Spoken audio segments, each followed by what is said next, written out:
What's up, everybody? Welcome to the live composing show. This is Stephen Melin. Hope you're doing fabulous here today. Hope you're excited for some Star Fox music, some boss battle music, because that's what we're up to today. If you're hanging out with us here, come say hey.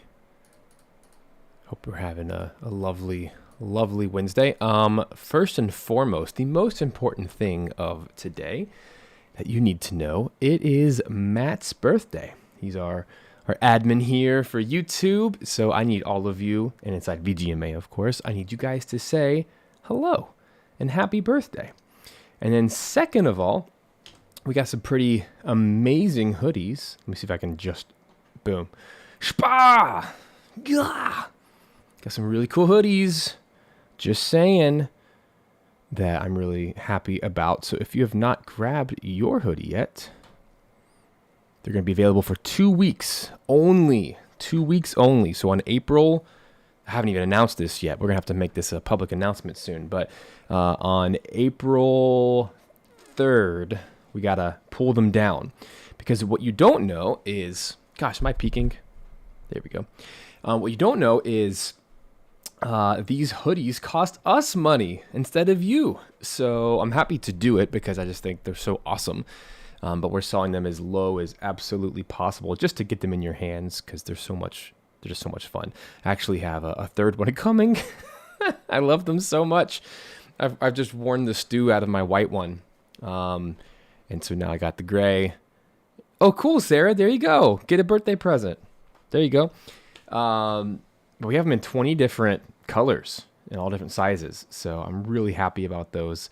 I haven't seen all of them in real life, but the ones I've seen have looked really cool so far. Big fan. So grab those in the next couple weeks if you want them. And then we'll probably open up this shop again like in the fall. But it cost us money to make them and to do all of that. So you're literally just paying for the cost of the manufacturing and the shipping. That's it. We get nothing. But that's not about money. It's just about having awesome hoodies to represent. We also have some coffee cups.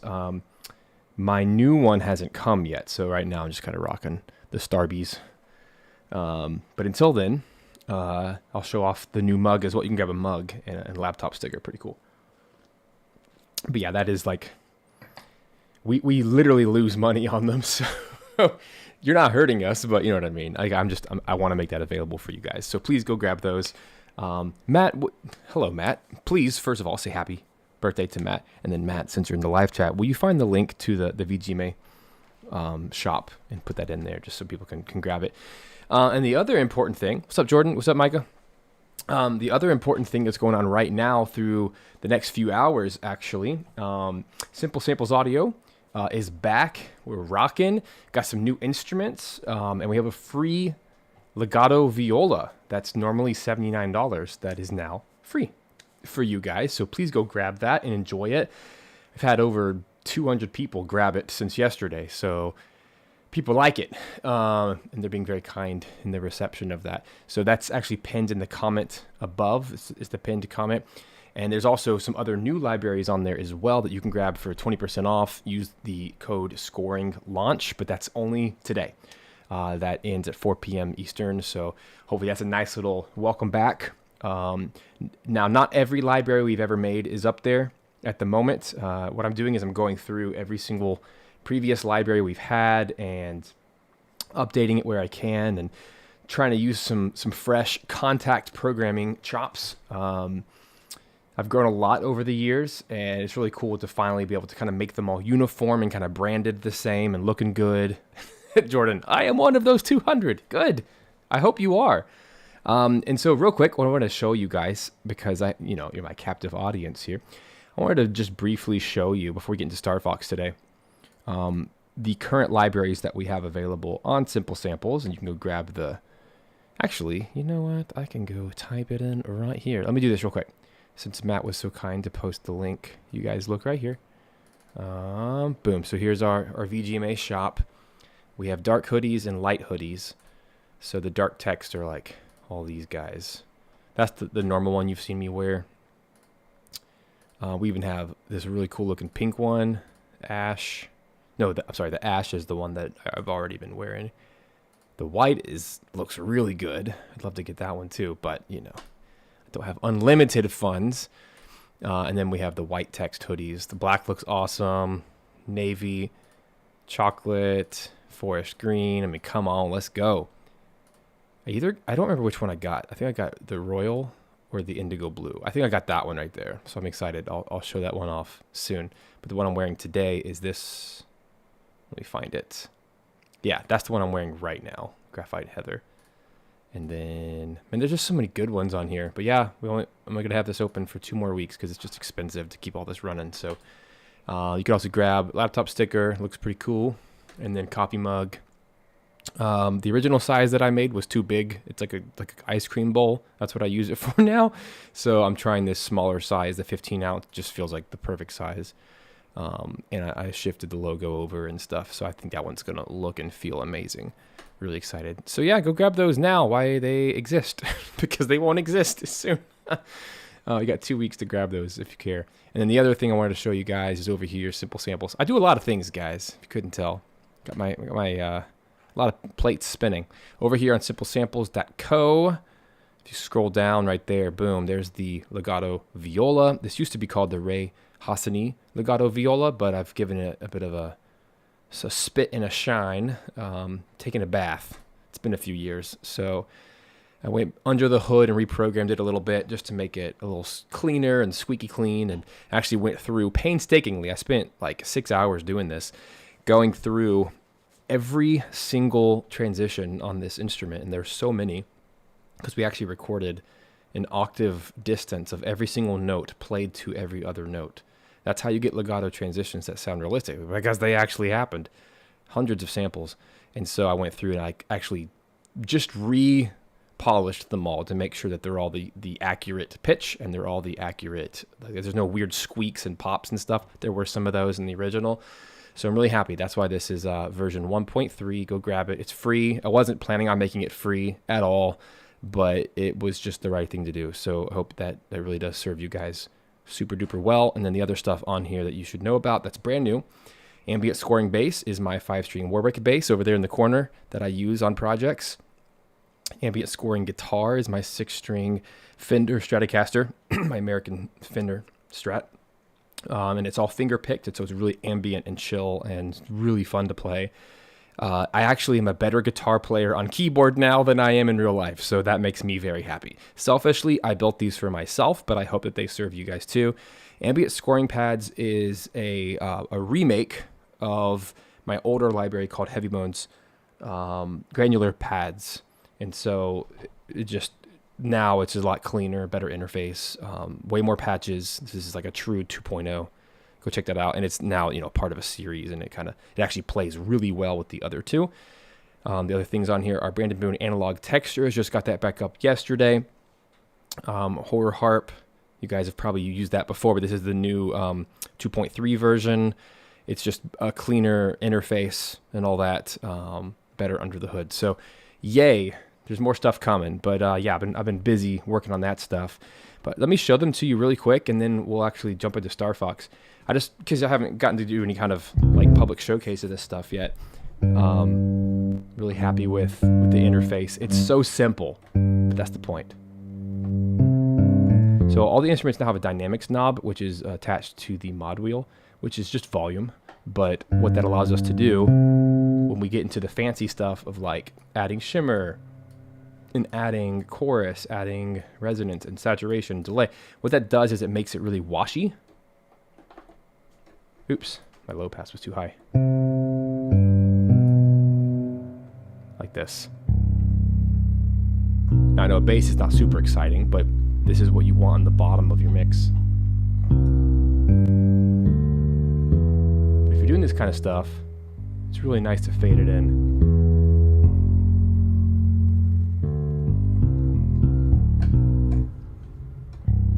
Also makes a great melody instrument.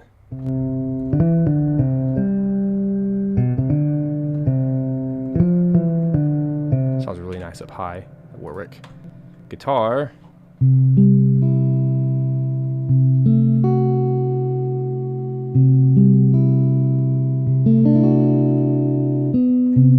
I'll go higher.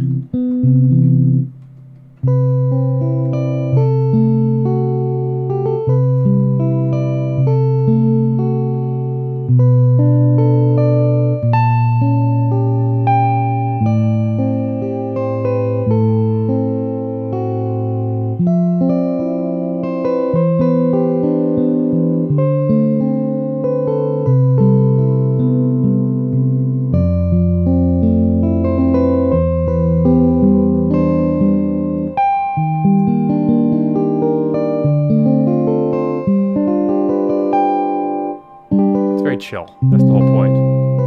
Especially add some delay.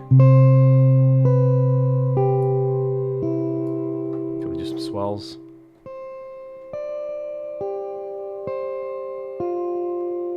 Very good for film scoring or like light video game stuff.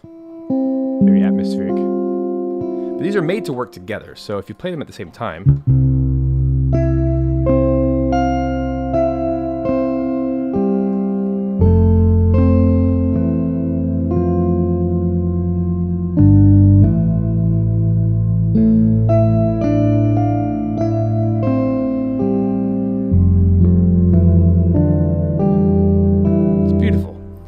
scoring pads does the same thing, but these are mostly drones that you hold.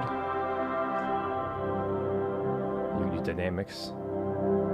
So what's really cool is you can get all these things loaded together.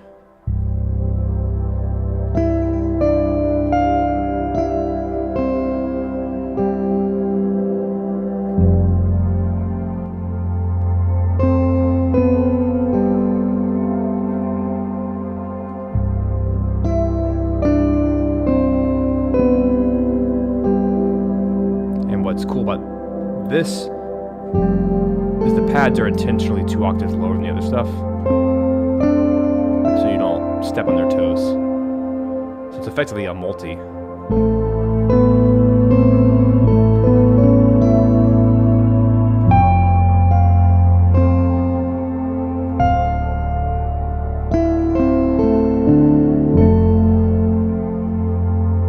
So basically it's like a film scoring cheat sheet.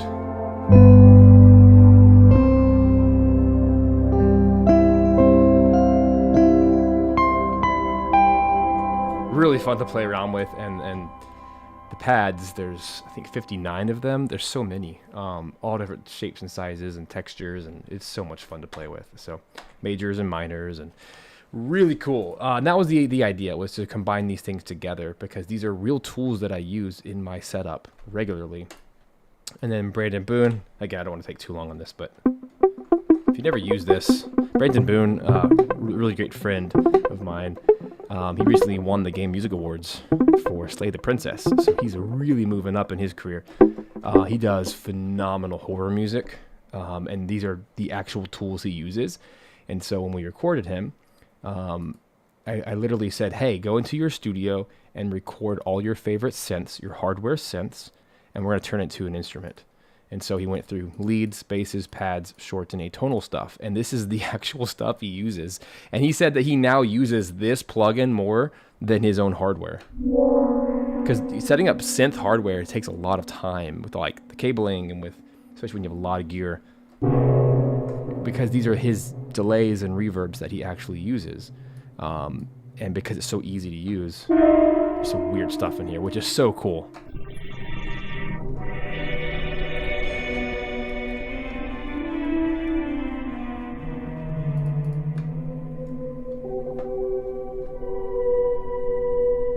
You guys have seen me write with this before.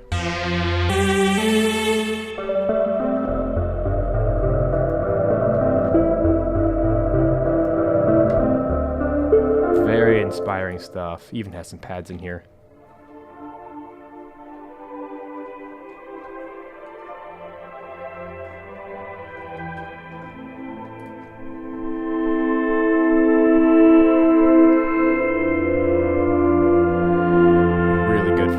Ambient horror style. And of course, Horror Harp has a new facelift.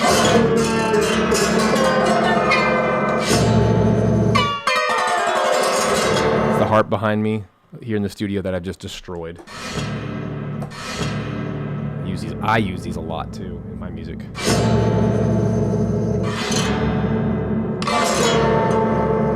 There's lots of patches, different ways that I tortured the thing. And then the thing that hopefully you guys will go grab today for free. If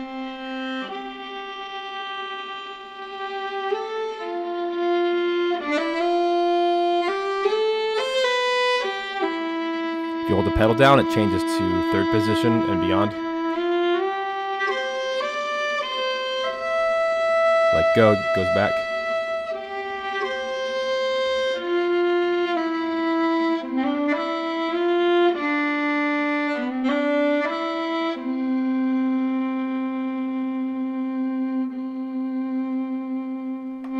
absolutely gorgeous. I love that thing. I've still yet to find any other viola out there that does that. And there's a good reason, because it's a heck of a lot of work to do. It's very time intensive and very expensive, and just a tough thing to do, because you're having to track every transition between every note, up and down, and make sure that they have like perfect crossfades. It's so much work, but it's a lot of fun. Anyway, enough about that stuff. I just thought you guys should know, since that sale's going on right now until 4 today. So go grab that if you're interested in any of those. And that'll, I think, help you in if you write any of that kind of music. That should be helpful for you. So back to today, we're working on 2 boss battles. First one is called Boss Battle 3. We've already done boss battles 1 and 2. 3 is actually not, I don't know why they called it boss battle, because they're not actually boss battles. They're for moments in the game that are like high tension. So they could have come up with a better name, but whatever. So a perfect example is in Sector Z. You're just flying through, shooting stuff, and then out of nowhere, missiles come destroy Great Fox.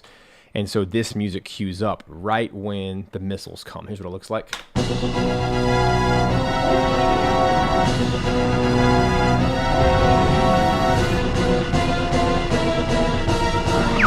6 missiles coming from the left.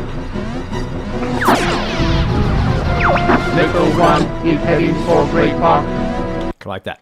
So I have the MIDI transport here.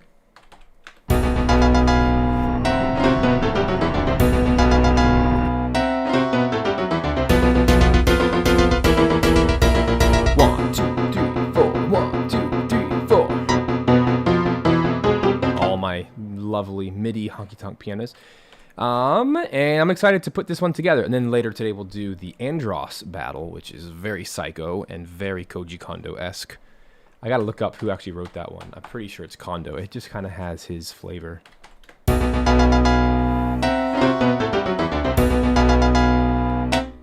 What's up, hashtag? Welcome. Why I keep peeking? I've been screwing around with all my microphones lately, so my settings have... probably not doing great. There we go. There we go. Cool. Yeah, I'm getting some new microphones this week. So excited. So excited. I want to finally record my pianos in real life. My dream forever has been to make a felt piano, my own felt piano. I've always loved Spitfires, the free one, but it lacks in some areas that I would like to have. And I've owned a lot of pianos over the years, like sample library pianos. But nothing's quite been mine. Like, it's different when it's your own physical piano, right? But that's a 5 mic setup to do it the way that I want to. It's a very close, intimate sound, but you got to also have, like, you got to record the bottom of the piano and then the room, and there's a certain way I want to do it. And I got very specific mics for this. Same mic setup I want to do for the hammer dulcimer, and then also a horror piano. I want to just destroy a piano. I know it's crazy, but this is the way that my brain goes. Anyway, I'm slowly creeping into that world and trying to learn as much as I can about mic placement and types of microphones and what gets you different sounds based on where you put it and how you combine mics, especially like multi-mic setups. It can get really, really tricky because you have to mathematically make sure you're not having phasing by spacing them out a certain way. And anyway, I got to figure out how to get all that into contact to like do mic levels and stuff, but we'll get there. So anyway, those are the 2 boss battles we're knocking out today. So let's do this first one. I want to listen one more time to see what instruments we have going on here.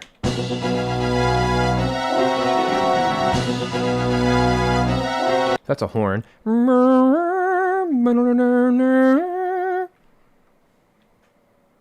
we go. Sorry if my microphone gets quiet. I'm peaking. Every time I get loud, talking. I bet I messed with my my interface settings. Oh well. I'll get it sorted. So sorry if I'm extra soft or extra loud. See, you can't even talk. I probably need a compressor on here. That's what's happening. Or gate. Something's missing that's normally there. Anyway, so this is the French horns. Let's focus on that because that's kind of the main secret sauce to this track.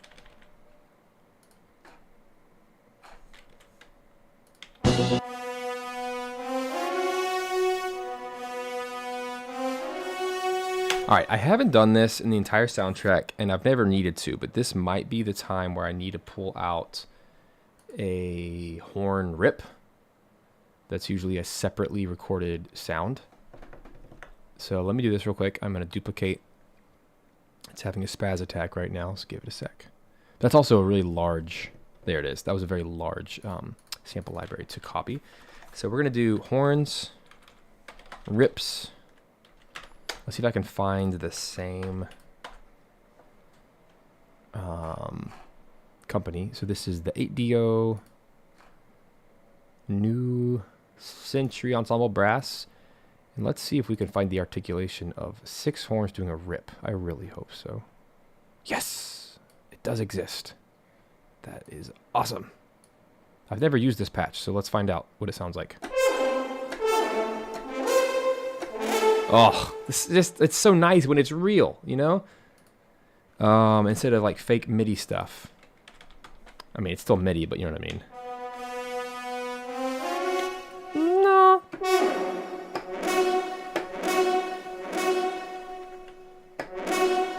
Wish it could be long though. What's the secret? So I'm just kind of stuck with that. So it might be like a merge like this. Like one of those. Like it might require both of these to do what I want. It's gonna be like a 1. It's gonna be like a beat 2 thing.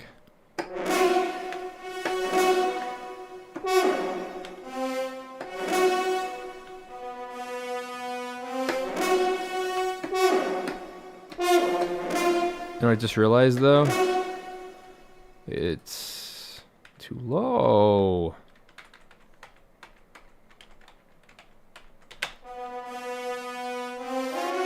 No, no.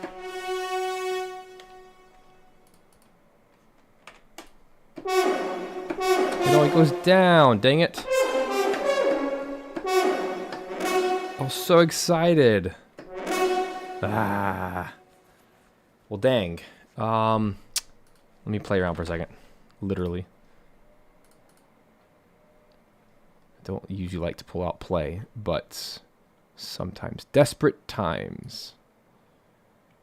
Call for desperate measures. They have a good horn rip. It's 6 French horns. Good. And there's a fast, a long, and a slow, I think is what that stands for.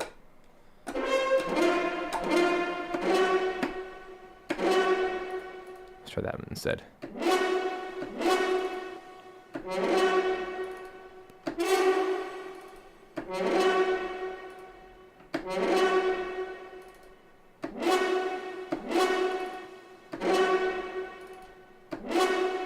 See if that holds its own.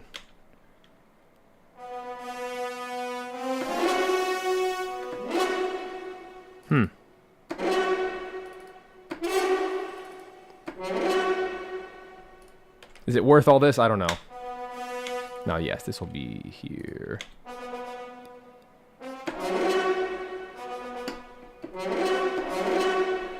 It's not worth all this, guys. I thought it would be. But at the end of the day, it doesn't sound better. Because it's the wrong octave. Ah! So frustrating.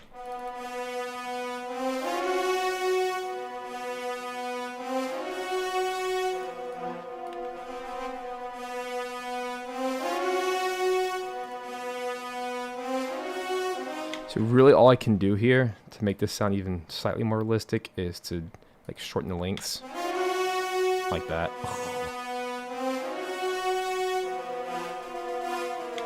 Unfortunately, it's just a struggle. I mean, this is just the reality of brass. Real brass destroys sample library brass.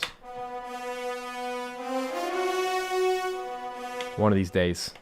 It's on my list. But it's like number 20. I made a priority list of instruments I want to make for simple samples. Here, maybe what's happening is I'm talking too directly into the microphone. I'm going to try more of an angle like that, and then I can turn it up a little bit. Testing, testing, testing. There we go. Okay. I just need to get my face off the mic. Stop eating it. I learned that this week, that if you turn your dynamic microphone off axis, it keeps peaking from happening. So, yay. Anyway, learning all kinds of stuff. But yeah, when it comes to brass, see there we go again. I typically lean in when I get loud. Typically, thanks Jordan, helping me out, man.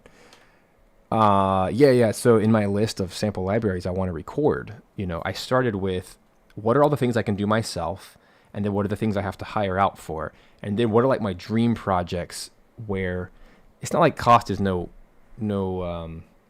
concern, but like what am I willing to spend several thousands or $10,000 on, whatever. And it would be, I really want to do some brass. I want to do some strings, because those are the bread and butter of what I use to write so much of my music. But to this day, I still have not found sample libraries to do the things that I want them to do, which is shocking to me. When these companies have all the money in the world to do whatever they want, and they still come up with crappy products, it blows my mind. And I know how hard it is, but you have to record a certain way to get a certain sound.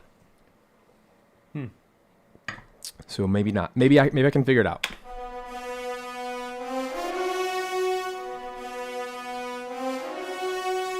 All right, this just sounds like garbage. I don't like that. So maybe. This is a situation where I gotta get these on the shorts like this.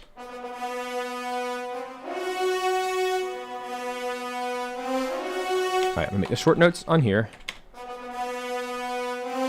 This is just sample library nonsense.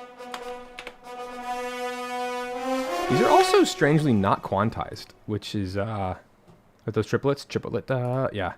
They're not quantized, which is not helping my situation one bit. Yeah, like none of these are on the beat. Weird MIDI thing. There it goes. Now we take the levels, right? So turn up the shorts.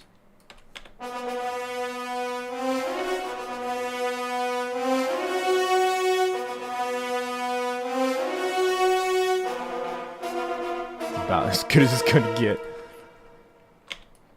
There we go. Crank these up. Since we don't have live, right? We gotta make do with what we have, and that's the challenge now, because I thought this was all going to be recorded live. Oh well.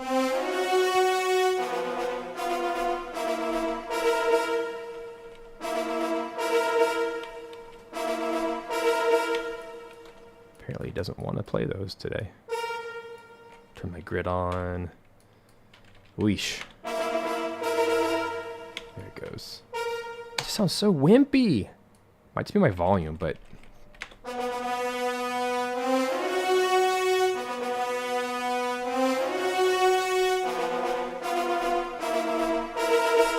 that'll help. Okay, that feels good now. And then, of course, I can double it, and I will with other instruments. Like the strings will really help with the doubling there. But man, the fact that these are not quantized is really bumming me out. But we can make it work. I think these are all triplets today. Somewhat. Ba-da-da-da.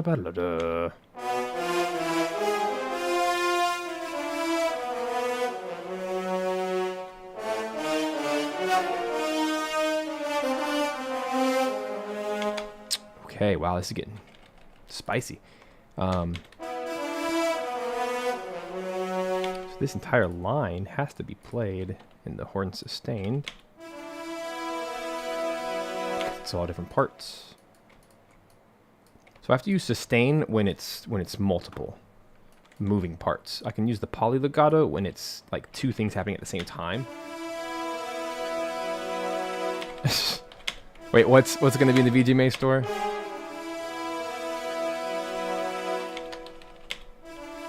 That'd be a SSA, so simple samples. Wouldn't be VGMA.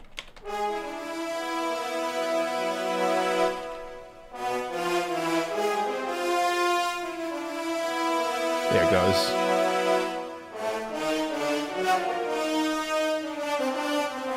What a cool and involved horn line. So that would mean 2 horns per part, because there's 3 parts. There's 6 horns.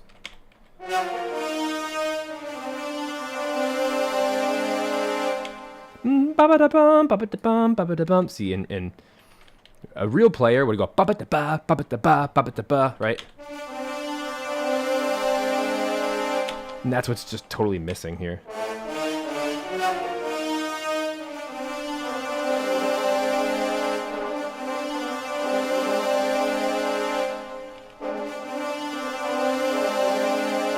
So there, this is so frustrating. Ba-ba-da-bum. So my best bet here is to take the short notes, and hopefully this is helpful for you guys to see, you know, what do we have to do to make amends the fact that we don't have live players, and yet it needs to sound realistic. Well, I'm going to take all the short notes and pop them into the short, and we're just going to kind of have these both playing simultaneously. And that actually sounds really good. So I'm using 3 different articulations to try to bring about what I need.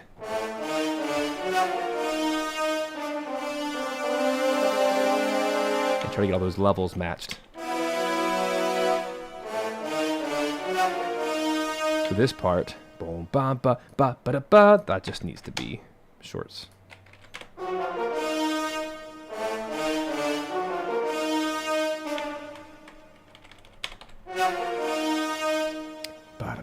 I don't know.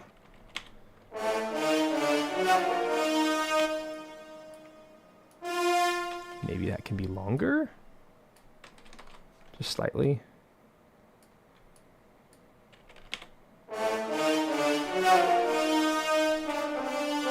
That sounds better. Yeah, that's actually working.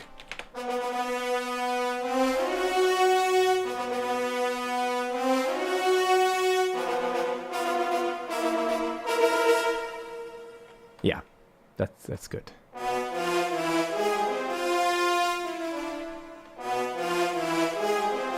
Same problem here. These these notes, when played in legato patches, they're just too short. They can't really do anything.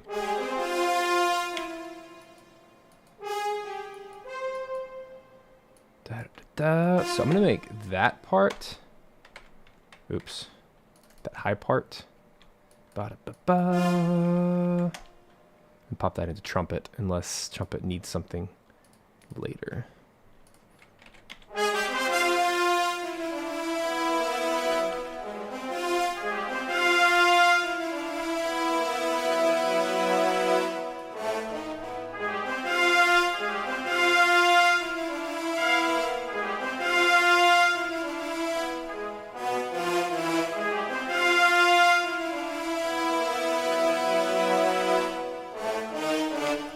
Same thing. Pop that up into the trumpet.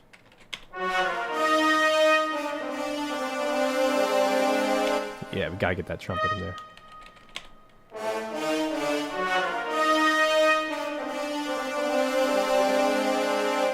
Cool.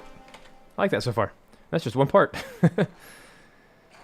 And just to double check, I don't think that thing had a messed up panning. Nah, it was fine. I should double check all of these pannings just in case. Sometimes they get wonky. Yep, there's one. It's best to fix this at the beginning before I, multiply my parts out. So weird that it's not quantized at all. It's close though. It's close enough. I bet you that it's the wrong tempo. Because in the N64, sometimes some of these tracks are like decimals in their BPM. So by me changing the BPM by just one round number, it actually, you see how everything's off. I mean, it's a tiny bit, but see how it is off. And that causes, over time, the whole track to be, 0.1 or 0.2 off of the actual 155 BPM. I chose 155, and then I actually time stretched the original soundtrack to fit to the bar. I chose what I thought was the closest BPM. So that was part of the work, part of the prep. So, let me just take these MIDI files. And I'm wondering if I slide everything over just a hair. And then I'm kind of scared. Yeah, I don't think I should just do quantize just yet. It might just have to be part sensitive, but that's pretty close. That gets it way closer to what it was. All right, let's keep rolling. I'm gonna listen to the original here and see what's missing. This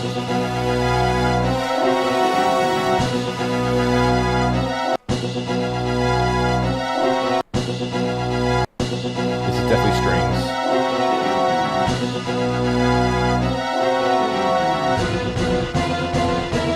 It's missing a note. See that? Totally missing a note.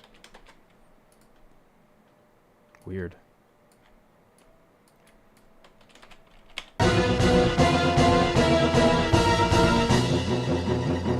Those are triplets. Triplet, triplet, triplet, triplet, triplet. Alright, at least we know that that's high strings. So let's go pop that into. For now, we'll just do like violin 1. It's violin 1s and 2s for sure. So let's start working on that.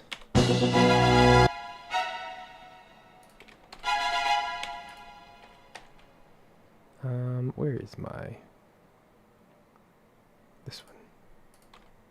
See, what is it called? TSS, Tokyo Scoring Strings, does a really good job at doing both short and longs in the same patch. Which has been really good. But when it gets into like the really short stuff, I just pop it back up. But that feels too puny to me, so I'm gonna just put it in like the whole violin section. That sounds nice.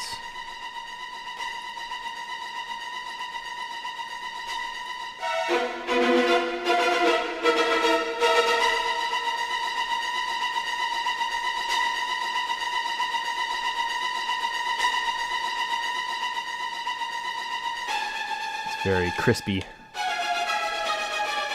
And guys, this is the free Helix. This is free. No, it's not, but it's, oh well. It is just one patch though. So Finkenstein high strings. This is Metropolis Arc. It's a really good one.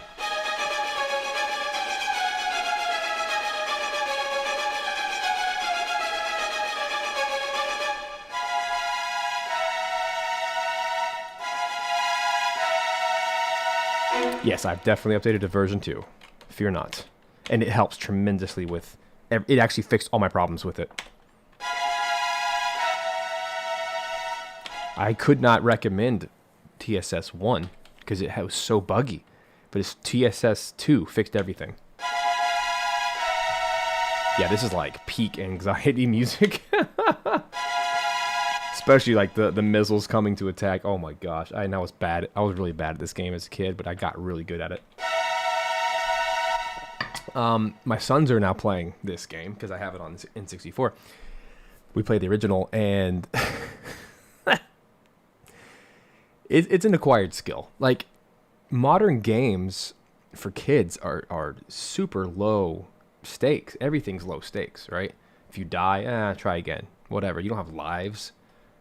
Everything saves, right? Like on tablets and stuff. Star Fox was like an explosion to their brains because they're like, what? I have to start all over? Yeah, it's called a game over, dude. And there's like so much frustration in controller throwing. I'm probably a terrible parent, but I'm teaching them a life lesson. And so like these anxious moments, I'm like, I'm not going to do it for you. You're going to try. You're going to get good. Get good at this. And then inevitably, because, he has like 1 health left. And then he's like on his last life, help me, Dad. Okay, fine. And then I go in there, I blow it all up with my little broken wings and single laser. Oh my gosh. It's been fun though. It's been really fun getting to relive my childhood through a child's eyes. It's always fun.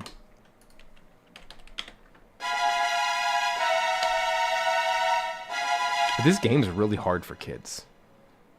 For me as an adult, I'm like, so easy. But I've played a bajillion games. What's up, Bailey?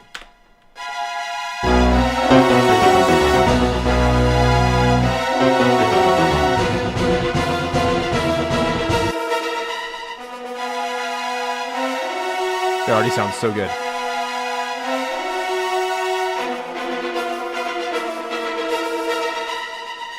Yeah.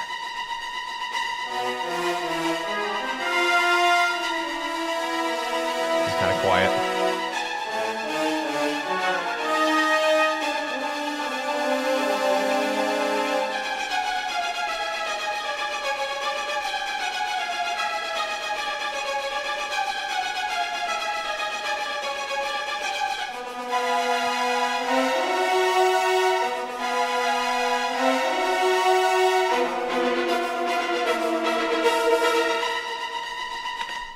Keep rolling with that. Got to figure out some of the instruments here. So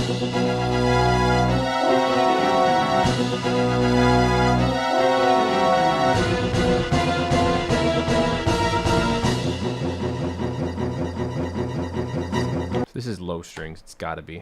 I want to be careful not to do the wrong one.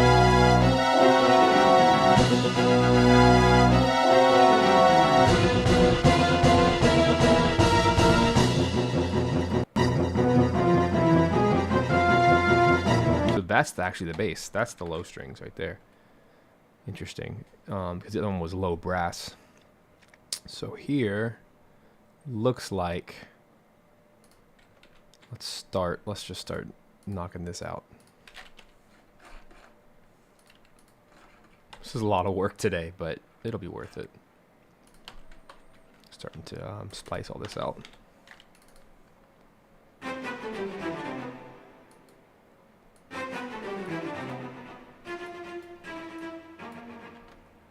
Pretty high for cello.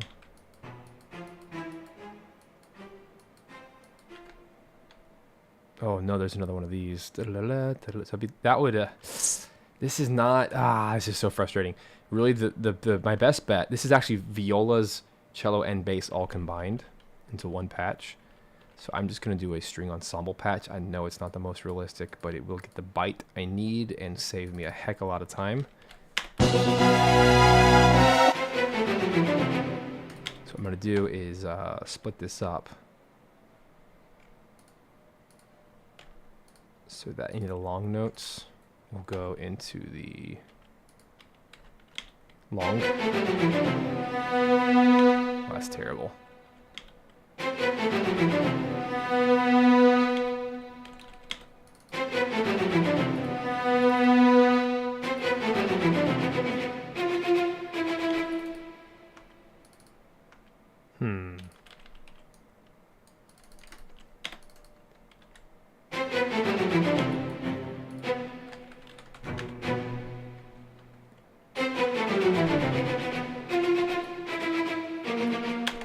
Double some of this.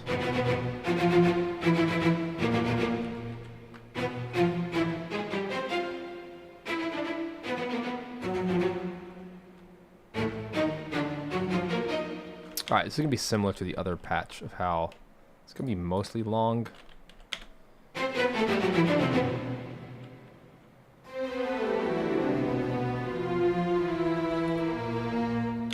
So I'm wondering... This just sounds terrible. And I really don't want to spend all this time spreading out the parts. But I'm really afraid I'm going to have to. But maybe if I get creative, it won't take that long.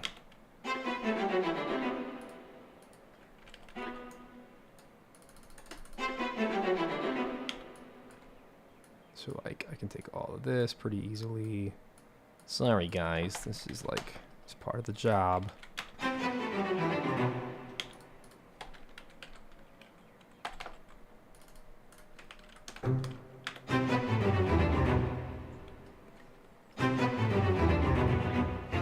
So let me go to this screen and just start whizzing through it. What's up, Devin? Everybody say happy birthday to Matt. If you haven't yet. It is the law.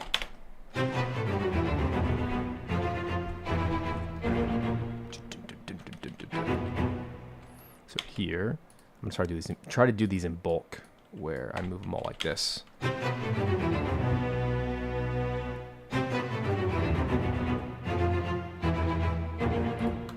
all these are too quiet, so I'm going to just drag them all up.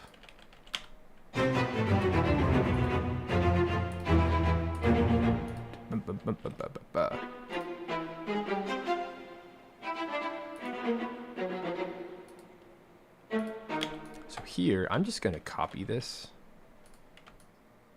so that I can go through each one. This is a pain, but it is important. Like this. So the viola line is going to be... and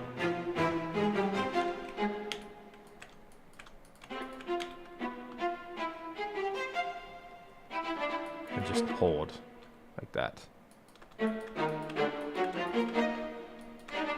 If I don't do this way, if I don't go ahead and spread them out, it's just not going to sound right.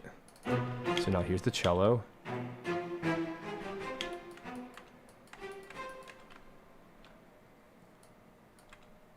It's going to do just the middle part. So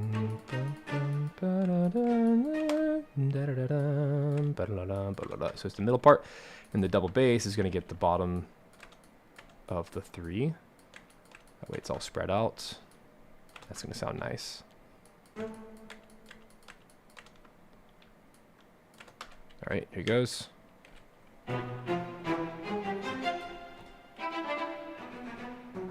But the reason it sounds weird is because they're in the wrong.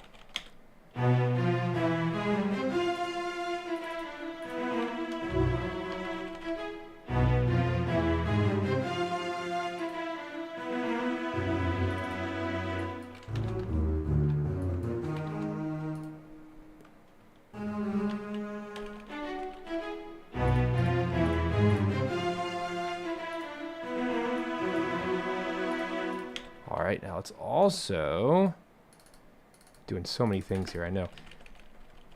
To make sure these are all in the right spot. Save. Violas. Let's just go ahead and pop them. Make sure everything's at max volume before I keep cranking in the mixer. There we go.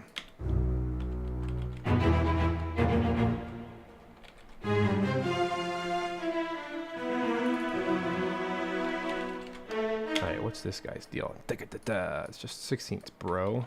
Come on, viola. Are they triplets? Tripleta. They're actually triplets. Da-ba-da.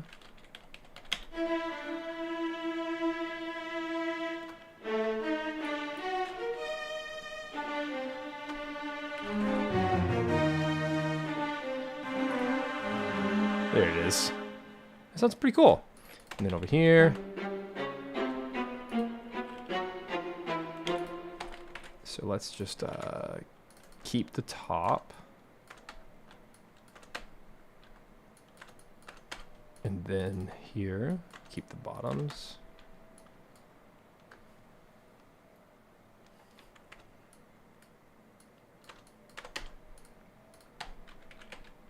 And then put the other octave. There it is. There it is. Yeah. That was worth it. It was. A little bit of extra work, but that really wasn't bad. So here we are. Orchestral rock.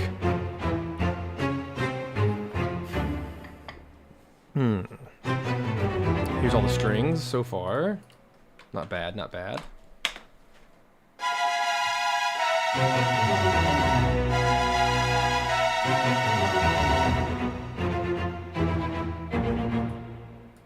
Here we go. Oh, let me keep that.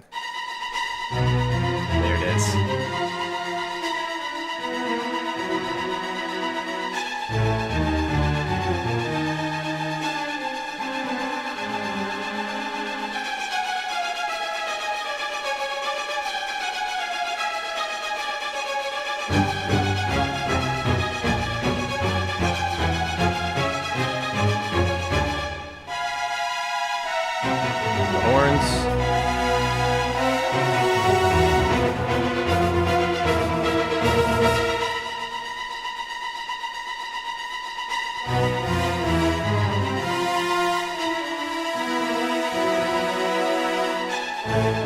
We're getting there.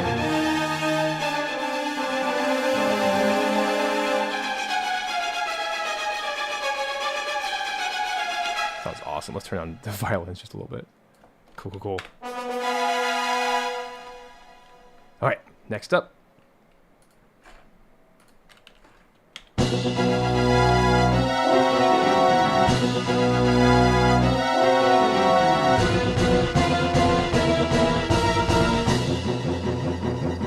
Who's that? Bum bum bum bum bum bum. Is it this guy?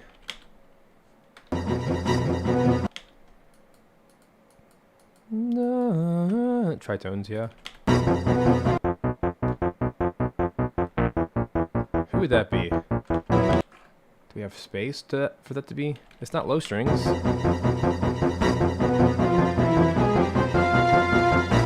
Trombones.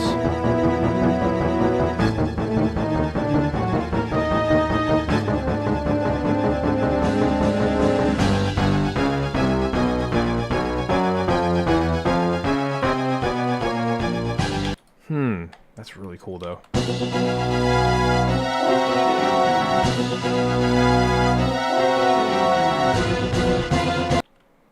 Got that in the strings. Yeah, I mean, I've already doubled some of the parts that are present here.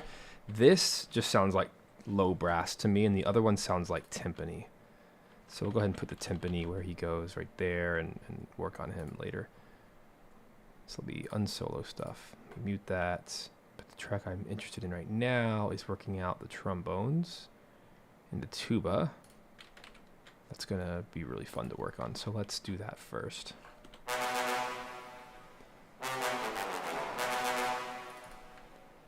Can they go that low? Nah. So that would just be the tuba. So this is both of them combined.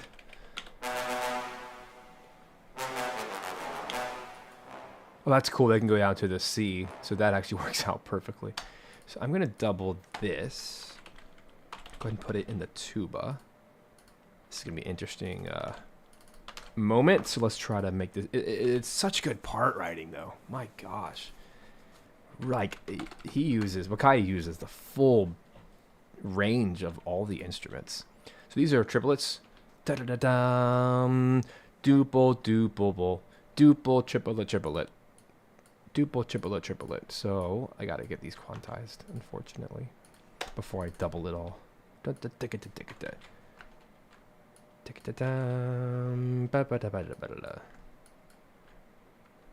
that's eighth note. This is kind of annoying to have to do, but here we are. What you gonna do? Not do it? No, they don't sound like garbage. But all these. Better breathe, trombones. Better breathe. Don't pass out on my watch. It's actually not a bad part at all. There's a little moment there where you gotta stagger breathe, but it's okay because there's 3 trombones. 1 tuba though, that's kind of a sucky part because it's not really humanly possible. But oh well. So I got samples. So we're gonna get rid of just the top. There we go. Or I'm getting rid of the bottom. Really, this is just the same part.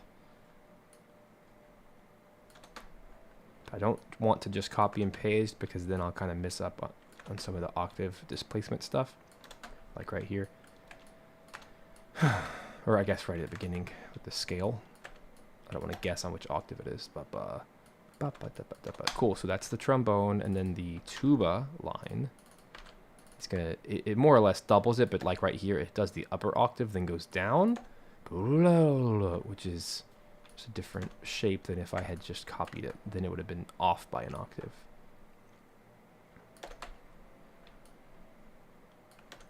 But in real life, I mean, truly, if I was recording this and they couldn't breathe, then we'd probably just do 4-bar chunks and then splice it together. So whatever. It's the same kind of thing. Uh-oh, we have an issue here. Interesting. So like there's a moment right there where they both cross over. Weird. But amazing. Such good part writing. Oh my gosh. Let me make sure the trombones did not suffer Nope, they still have all their notes. Oh, so like right there. That's where I messed up. Ba, ba, ba, ba, ba. See, they have crossover notes. Now, just to be double sure, let me look at both parts at the same time. Make sure there's no... And the way I can tell, there's no like notes overlapping, is because you can see the different colors of the two different channels I'm loading. That's such a cool Cubase thing. It's such an easy way to check your parts. Okay. So far so good. Now we just need to make sure we're in the correct articulations, like long versus short. Okay, this is one octave too high. I mean, too low.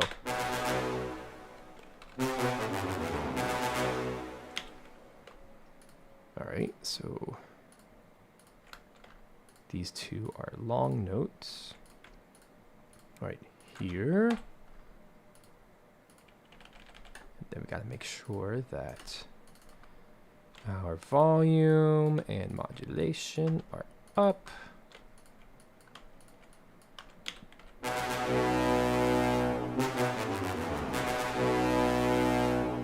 Sounds kind of weird because I have two different volume levels. So let's go into the mixer real quick and just crank up those two until they feel about the same.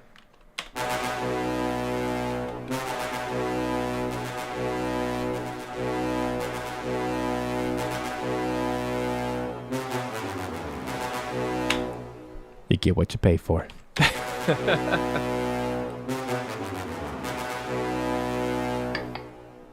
Cool.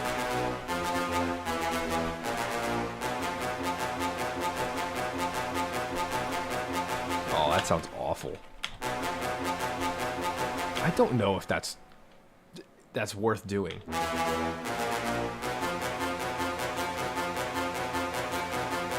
Does that actually sound good?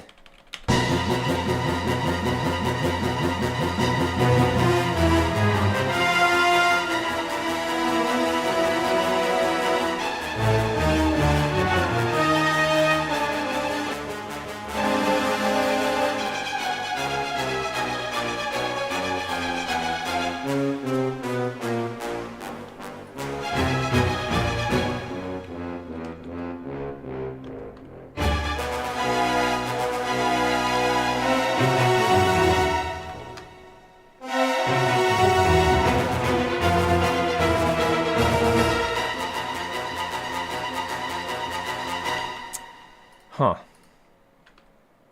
I have a feeling like there's a world that we need to put these into strings as an overdub. Let's just see how that feels. Like this.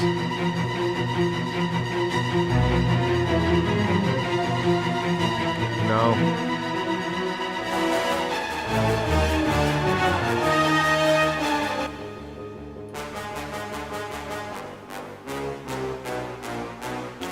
Yeah, it's a context thing for sure.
Had an interesting thought just now. I'm gonna put these to double the cello.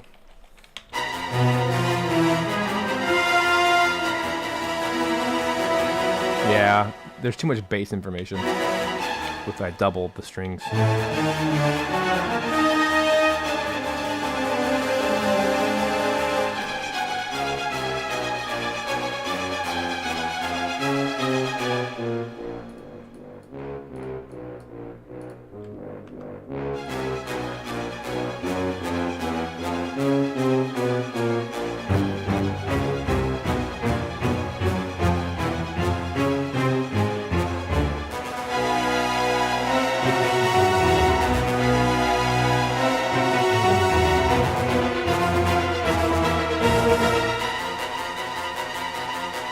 let's get the timpani in there. That's going to help a lot too with that. Bum, bum, bum, bum, bum, bum. That's really what's missing here. So let's make sure that's all done correctly. It's usually in the wrong octave by the time I get to it.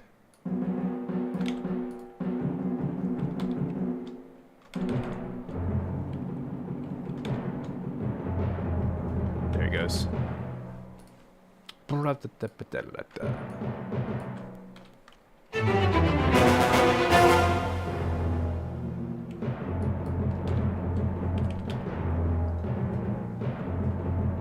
There it goes.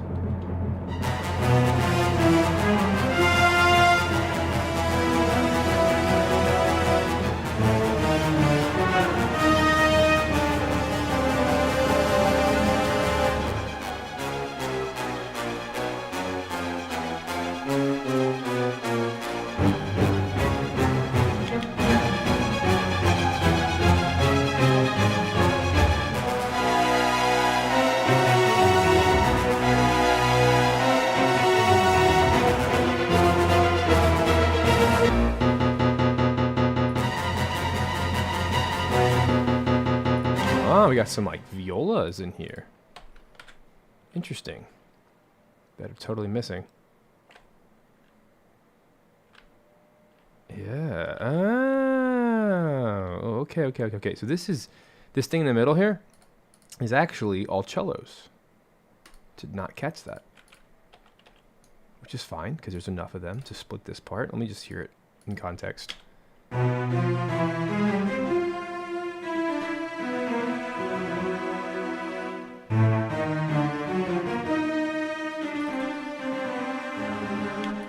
They can hit that F. You kidding me?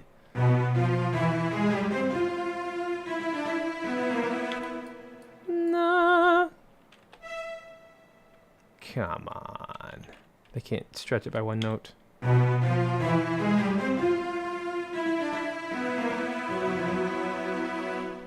Well, for now, because they can't hit the notes.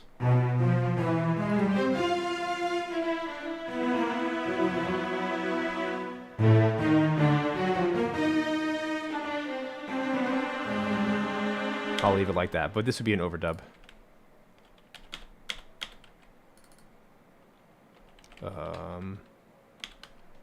In violas. I think. Ah, but it's low. Interesting.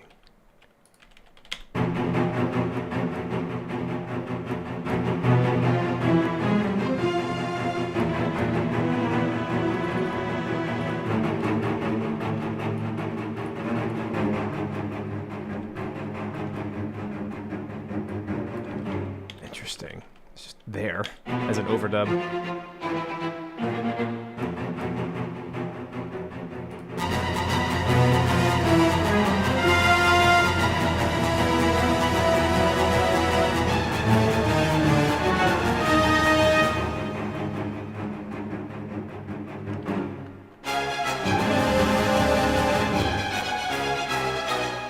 That's pretty cool. That would be an overdub.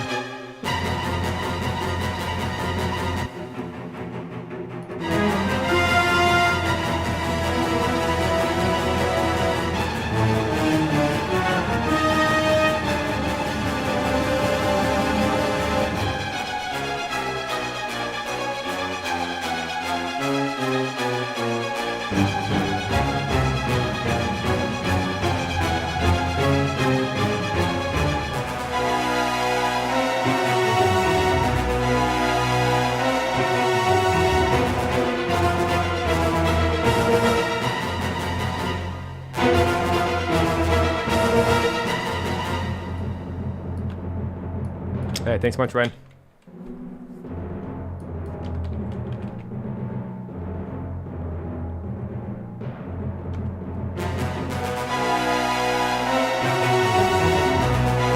Let's get this percussion in there. So what is this part?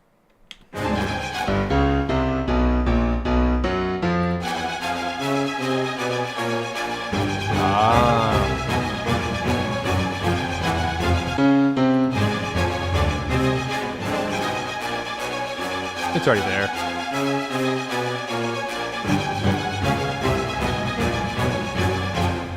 Alright, so let's check out the percussion now. What's going on here? Make sure this is channel 10 so we can hear it, what it's supposed to be.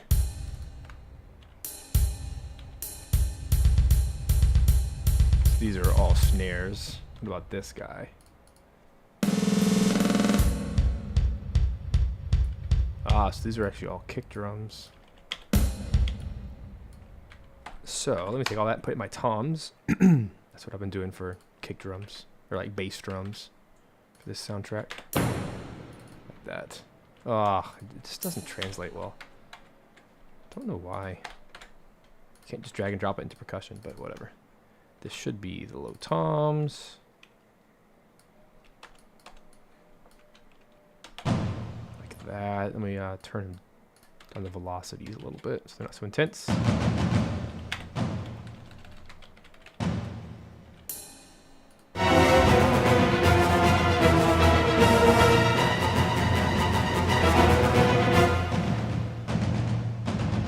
Like that.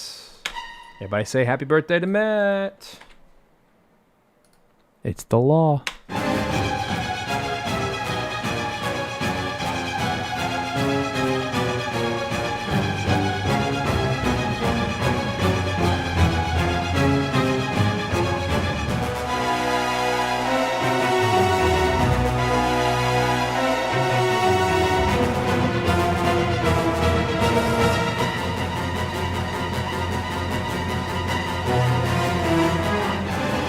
Listen to the original real quick to hear what this thing is here.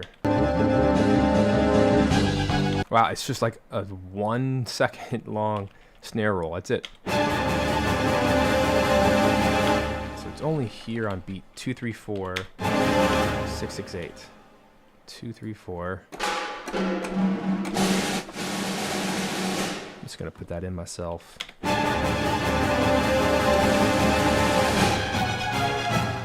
that.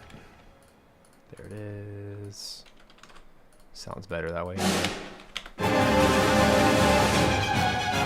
Let's turn the volume down. Do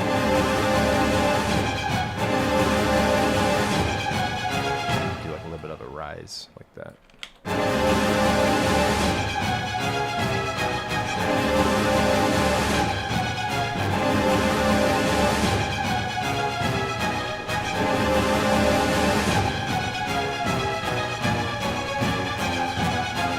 And then all of these are cymbal crashes, piatti, which I can put here. Should all be C3, like this.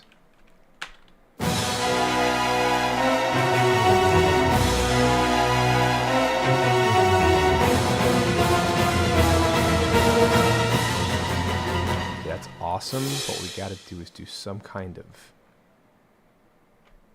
volume curve, otherwise that's just annoying.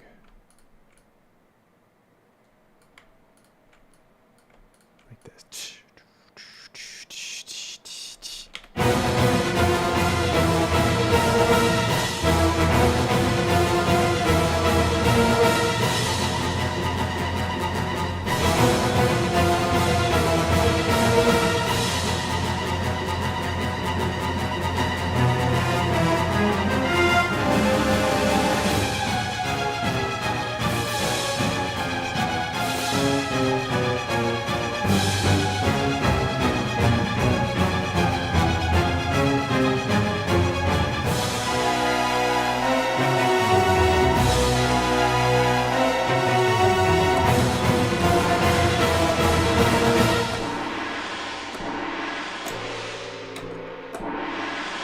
Gong.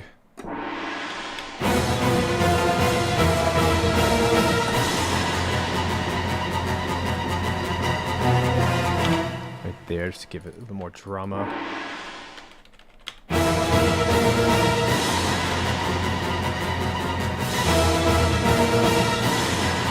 Maybe even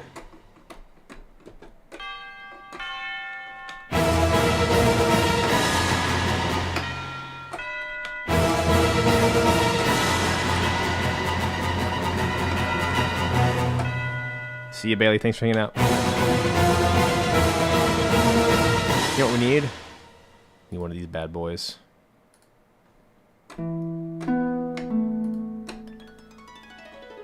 We're in a whole tone, I think.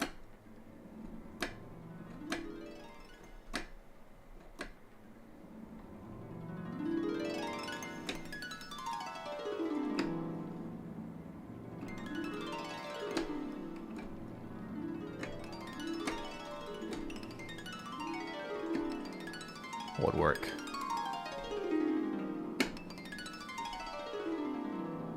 I want to go up.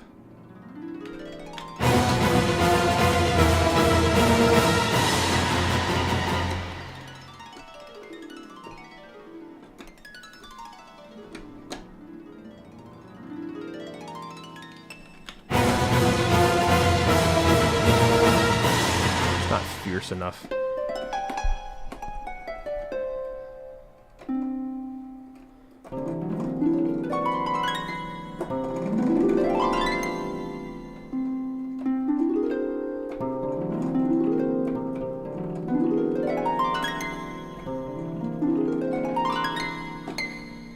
Awful.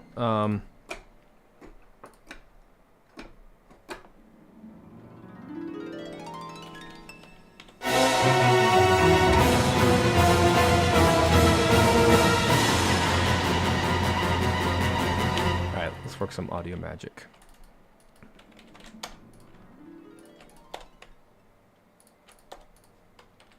So let's go and bump it, bounce it, I should say.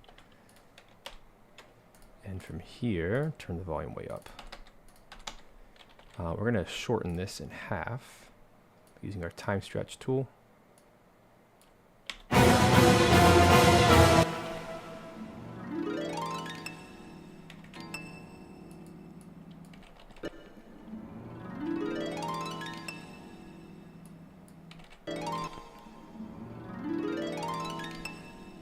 That works, but you really want to hit it right there.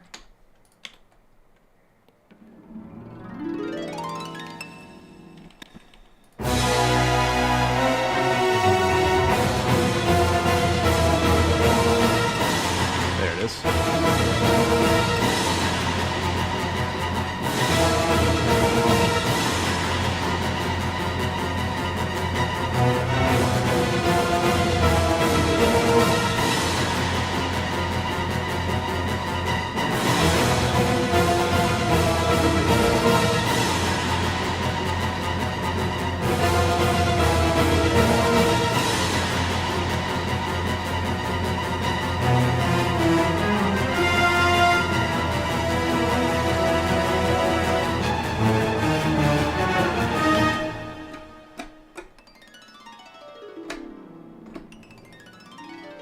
We'll do that one on the descending.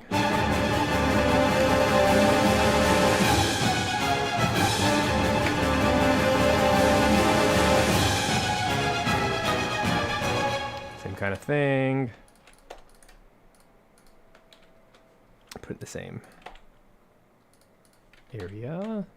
Bump it by 9. Try to align this.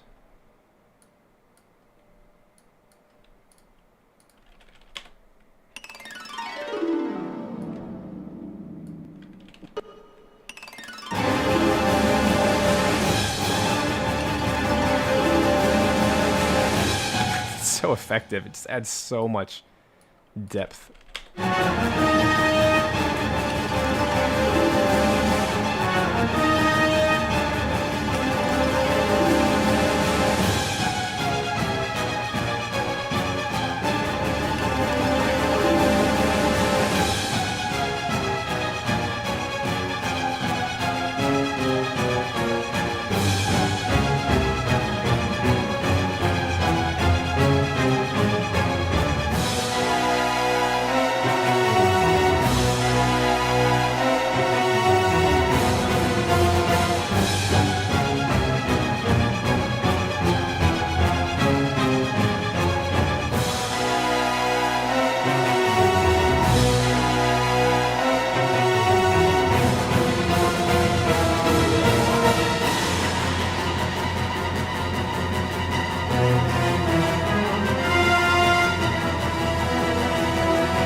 gotta get the horns in on this. Bum, bum, bum, bum. Kind of weird that they're not doing anything here.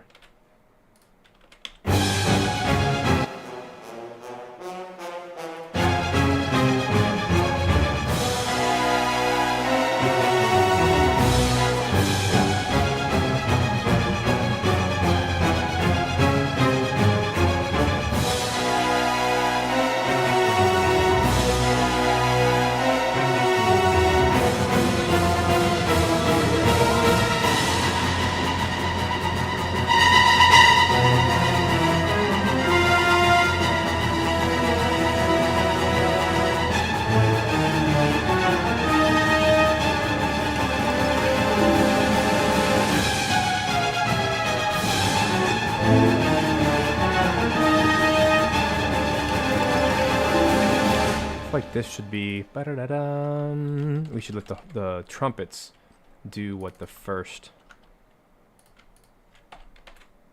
horns are doing, just to give it a little bit more like this.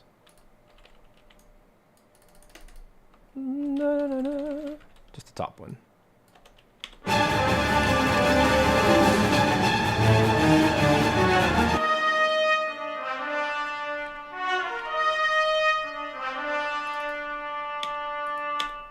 So I can take these, maybe just put those in the shorts.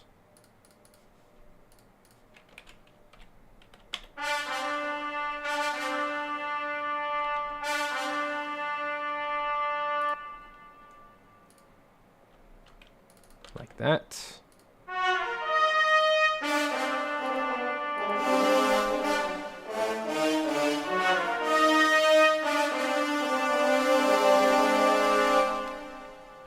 Same thing. Oh, here too.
That helps.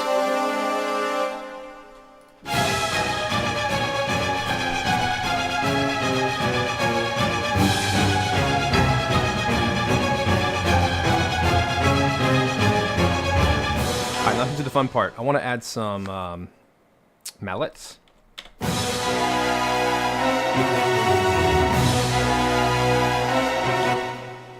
feel like all of this violins should be in xylophone or marimba. TBD. Let's try xylophone first. Yeah.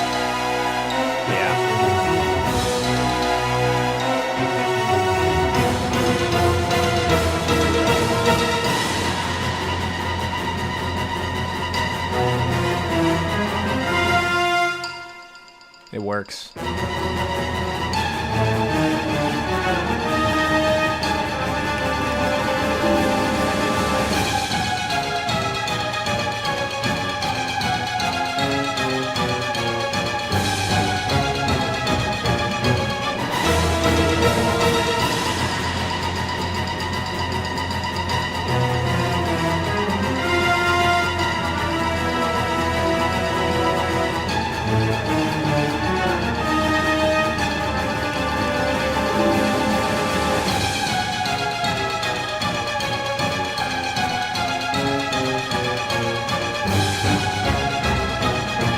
So much depth to the right side.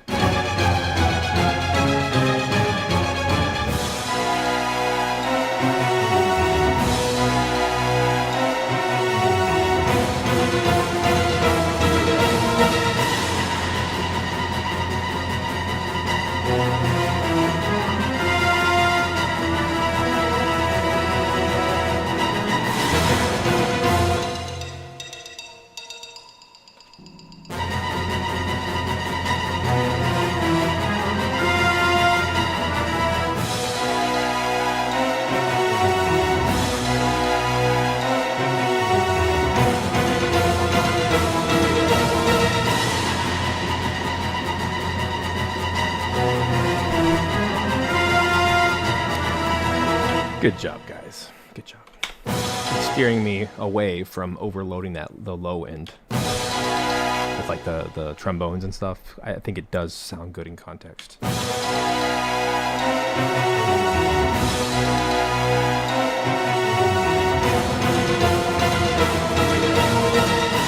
Here I want choir though, because this is like one of the big moments.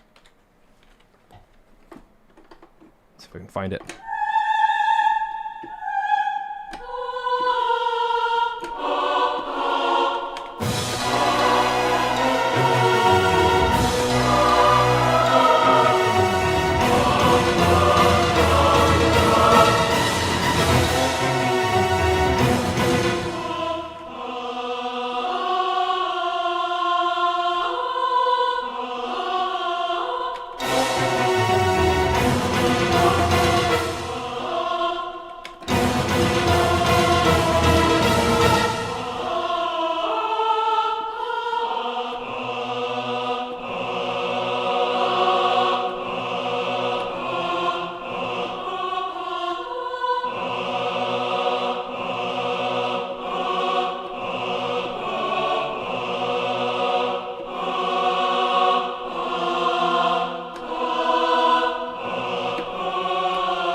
JK.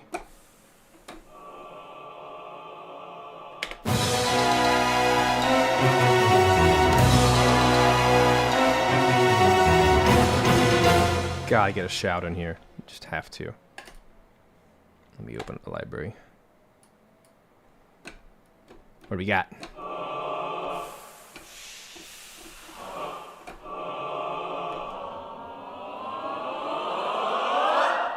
One of them's.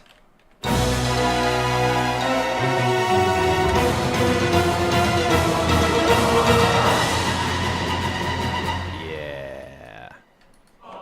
That's the secret sauce right there. Definitely gonna work on that with audio instead of MIDI. Let's get it right where we need it to, because we can see it. The Sakimoto way, that's right. That's more of a me thing. I wouldn't call that a Sakimoto thing. He's like really good at orchestration. Choir's my thing. I just put a lot in the music we work together.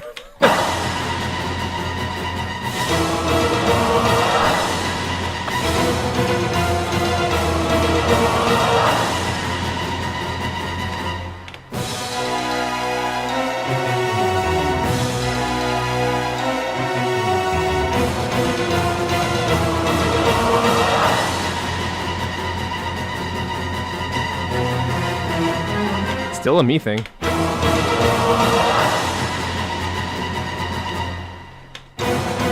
I added all the choir to those everything in Dark Dice.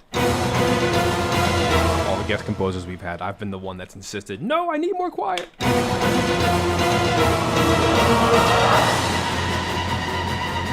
Yeah.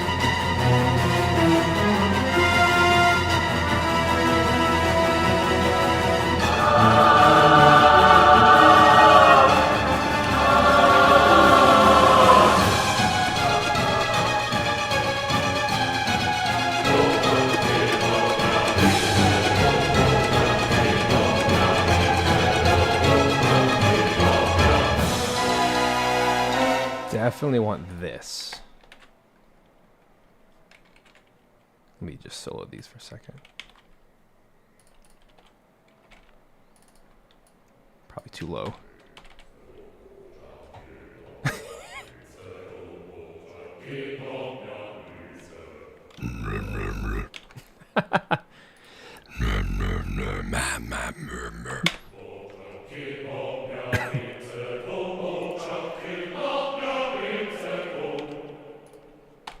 Yay, gibberish Latin.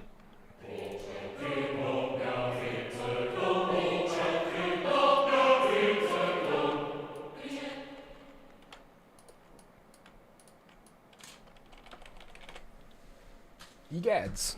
Here we go. Uh-oh. There we go.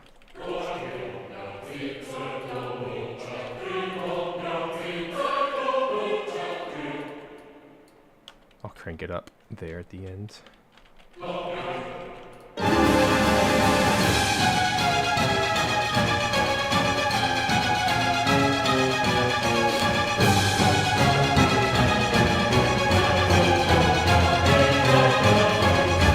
Yeah, it's too low.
Such a weird line. It's a bass line, that's why.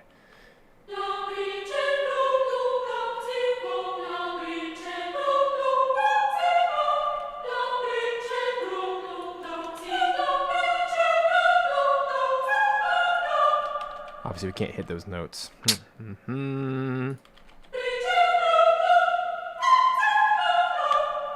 It's just too high.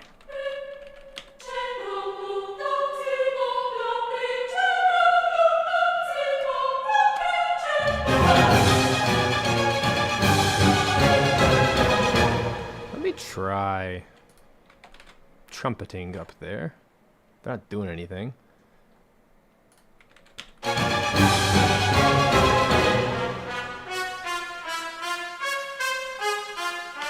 Like that.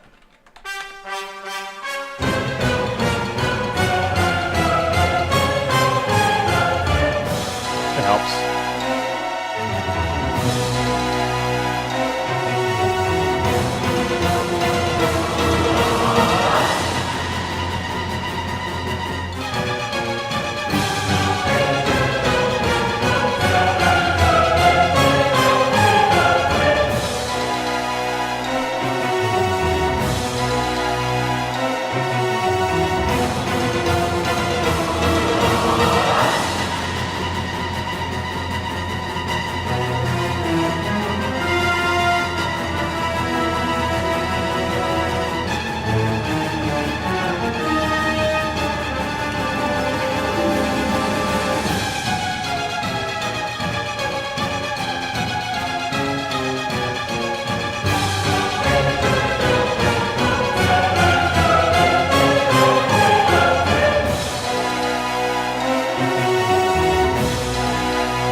Okay, a couple more things and we'll be done with this track. It's all just mixing now. Let me open up my EQ just to... It's not on, but the... It's at 0. I can see my dB.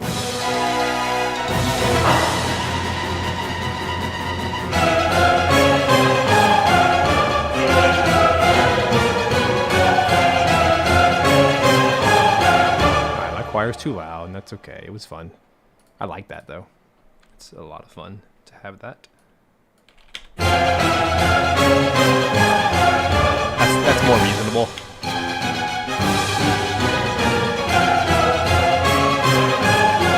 Alright, we're only 0.5 over in our DB. So I'm going to just take everything. Take the entirety, go over here and just drag everything down like half a decibel.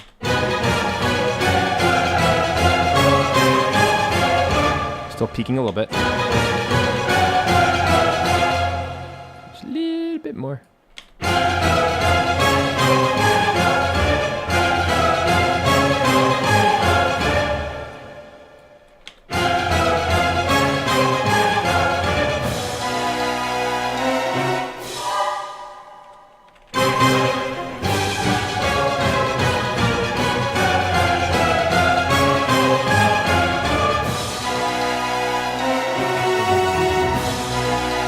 Solid. So now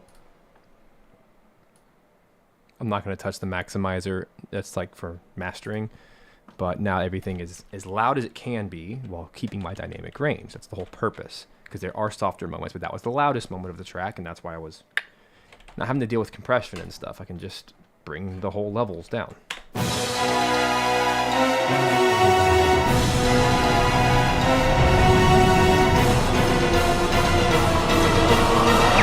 Six missiles coming from the left.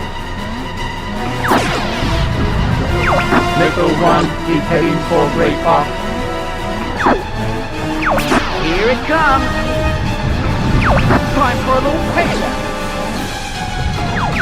I won't let you get away from me. Missile approaching. Distance 50.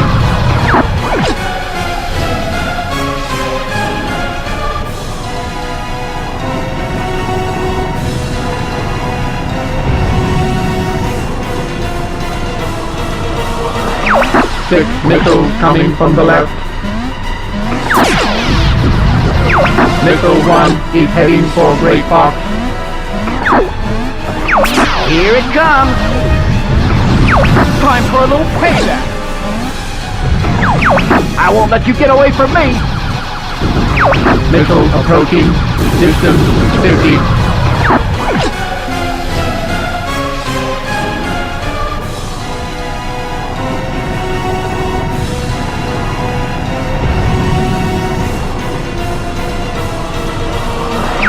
Six missiles coming from the left. Missile 1 is heading for Great Fox. Here it comes. Time for a little payback. I won't let you get away from me. Missile approaching. Distance 50.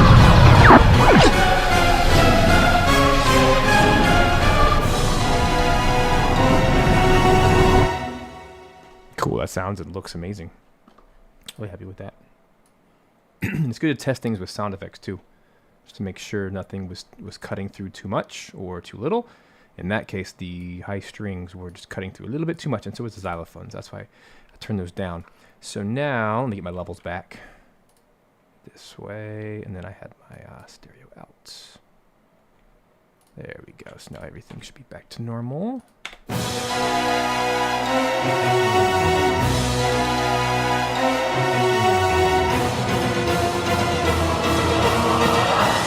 That sounds so good. I'm really happy with that. I like that gong and the choir rise and all that. So now, let's do a little bounce. Get it out of here. Should be ready to go. Let's see, this is track 18.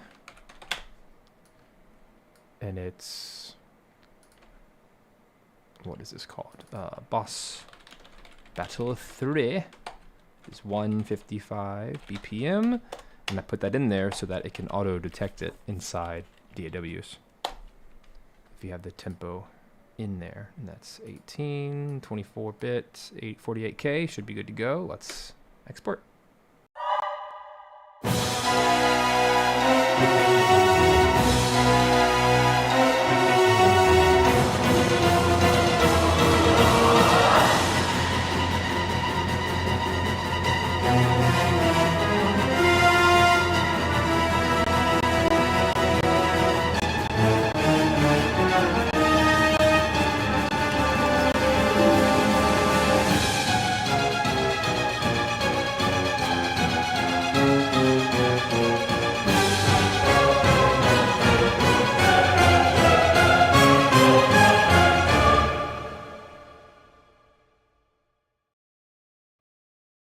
right, cool. Let's test it out.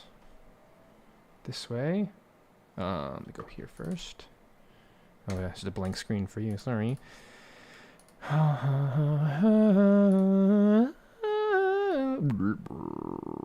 right. How do I do this? Like that. There, you can see that. No, you can't see that yet. That's okay. You can see it now, I think. Yes. Okay. This is number 18. Now let's test out the loop. Should work perfectly, actually, because it's just 155. And what we'll do is copy paste on a second track. It should snap in right in place, right there. Beautimus.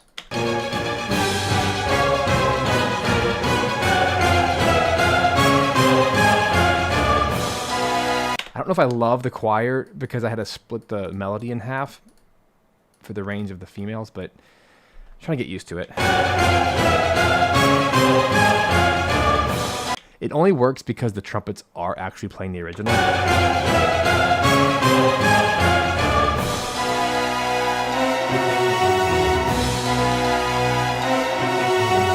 It's not an AI. I love real cinematography, or real photography.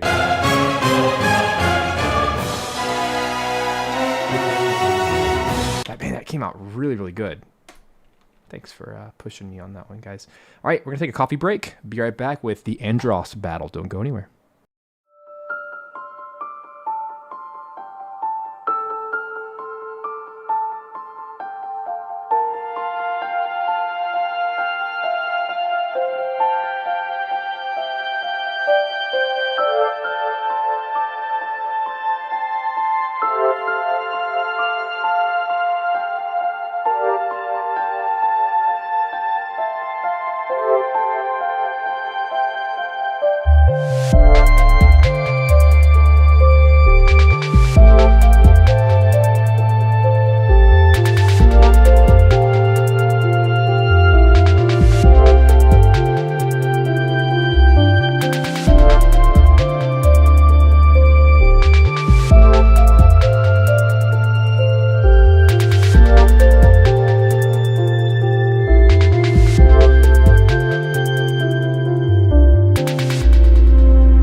Welcome back to the live composing show, everybody. This is Stephen Melin. Hope you're doing fabulous.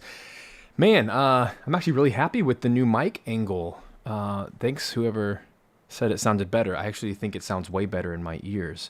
So apparently I've been studying a lot on microphones recently because I'm doing a lot more mic recording in the studio and for sample libraries and stuff. But something I learned this week, which really blew my mind, was dynamic microphones, such as the Shure SM7B, which is the most common and I think high quality mic there is for vocals, at least for male vocals. It has a nice low bass to it. This type of microphone, because it's dynamic, it points at whatever the object is. Even with this, built-in pop filter and stuff, if I get right on top of it, you can see how it starts to pop and it gets like peaky, right? But what I learned is if I tilt it just slightly, off axis is what it's called. With a dynamic microphone, you actually get a cleaner signal, which is really cool.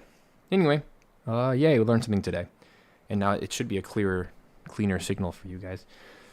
Anyway, so for those of you who have not yet done so, until 4 o'clock today, which is in 4 hours here on the East Coast, we are running a 20% off discount called Scoring Launch. You can look at the pinned comment here on YouTube and you can take advantage of it. This is for Simple Samples Audio.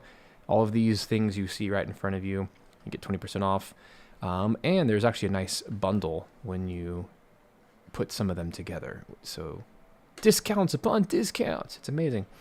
But right here, the Simple Legato Viola is free right now. So if you don't have that yet, go grab it. It's usually $79.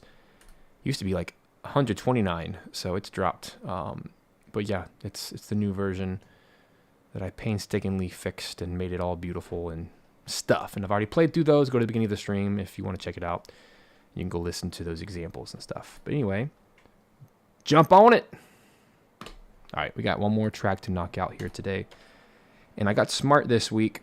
Remember last week how all of a sudden on the second track of Star Fox, all of a sudden it started crashing a bunch. So I just tried something new. I saved a new session because we're on a new track. And I think that does something internally. I don't know what, but I'm hoping that it just prevents crashes because we've had a clean session today, like literally no issues. So hooray. I think it might have to do with exporting tracks and then not turning this off and on. I think that is what was causing the crashing. So it had nothing to do with the session. It actually had to do with that one plugin. I think when you export it, like screws up with it. Anyway, hopefully that is what solved it. Pretty sure. So anyway, we're going to jump to the final boss battle of the game. This is when you fight Andros. This is the first battle. There is a secret second battle called the Ultimate Andros. When he turns into a brain, you got to fight. Sorry, spoiler alert, but this game's 20 years old. So if you haven't played it by now, well, actually it's 18 years old.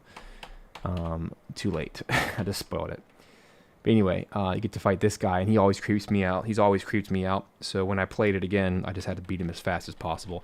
And actually, I beat him before the track's even done, so because he creeps me out. This giant monkey head. But anyway, the music is terrifying, and I gotta look this up real quick. Because I would be shocked if this was not Koji Kondo, because it sounds very similar to Majora's Mask music. The final boss battle there, and I mean, he was working on these all around the same time period. I want to see track list credits. I gotta know. My gut says that it was Koji. I could be wrong. Oh my gosh, it wasn't. This was actually Hajime Wakai. That's crazy. Man, he seriously channeled some Koji Kondo vibes in this. That's nuts. Just listen to it. It's creepy and enjoyable. It's all in 3/4 time, which is very unsettling for a boss battle. Let me mute all these. All right, here we go.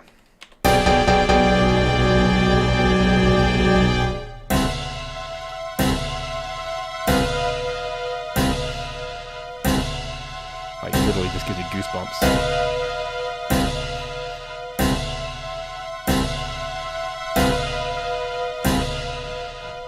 Very chordal harmony, kind of like Ganondorf music. Creepy. Oh, I know what's going on. You're hearing... I'm so sorry. You were hearing the original... Try again. There it is. It's a bunch of that, and then this super creepy gamelan instrument. It's all half steps. And it's all off time.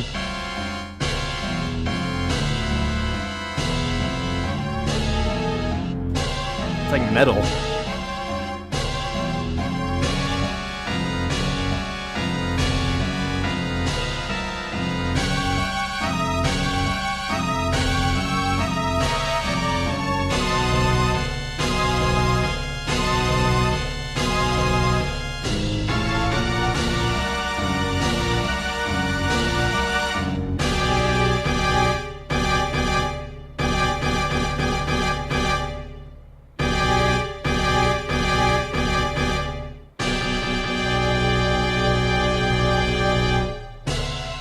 So yeah, the loop actually comes in here when it loops. This last bar is a 4/4 bar. 1, 2, 3, 4. Then it goes back to that. Oh no, a jump scare. This thing jump scares you in real life when you're playing the game. Because if you're playing it, here's what it looks like. You're just flying through these tunnels.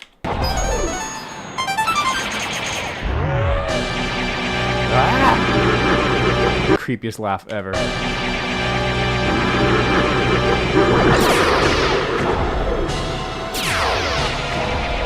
whole thing is so unsettling.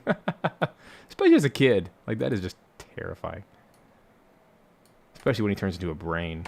If you go to hard mode. Anyway. It really is maximum anxiety. So, and the music is just perfect.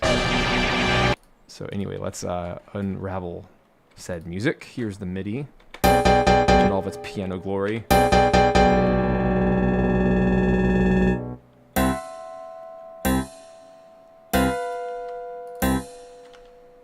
This has got to be channel 10. Yeah. It's just a bunch of cymbals. Now it makes me wonder, in the original, were they crash cymbals? Yeah, it's just like these non-stop crash cymbals, which is in itself unsettling. So let's move all those up. But they're all, what do you call them? When they're not rung, like you stop it. Sorry, wrong.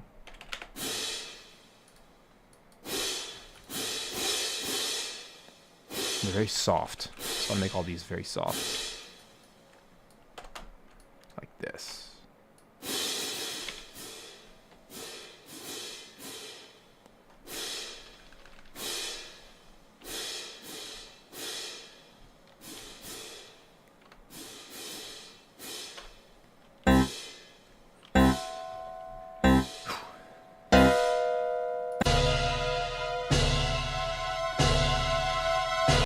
These are all strings. If I can get all of these. Gotta do a bit of work. I haven't prepped this MIDI at all. Good news is I've already done half the work. These are the strings. But first, before I get too wild on this, I gotta make sure, gotta make sure that the pans are fixed.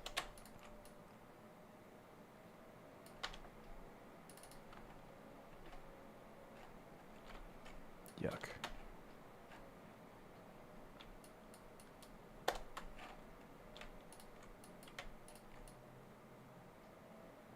Like that. Especially the strings are going to be super left in the original. And then just all this weird main volume. I understand why it's there for the N64, but for our purposes it has, I mean, like things like this just are awful by today's standards. It looks like I got way more MIDI here than I actually needed because it has a loop in here. Like baked in. Alright. This is the stuff. I'm thinking of doing some pizzicato down there. Boom. Boom. I think that would be really creepy. Because this is actually a very soft track. That's actually what makes it so creepy.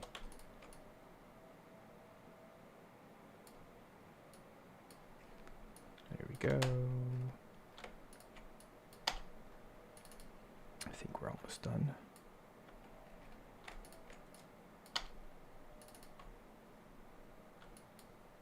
looks good. Alright, so I'm going to start with the strings here. This is definitely violin 1 here. Let's see what that feels like. Just needs to be really quiet. So I'm going to take the mod wheel and the volume, just kind of crank them down a little bit. Like that. It's actually it's a Nintendo thing to make floating head bosses with hands. They have an obsession with it. It's in a lot of their games. Zelda is the first that comes to mind, but also like Super Smash Bros. A lot of Zelda games have this type of boss.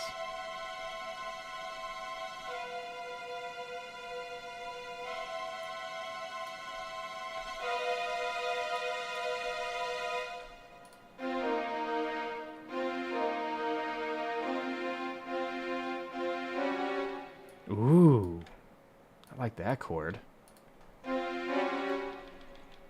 Nice. What a cool chord.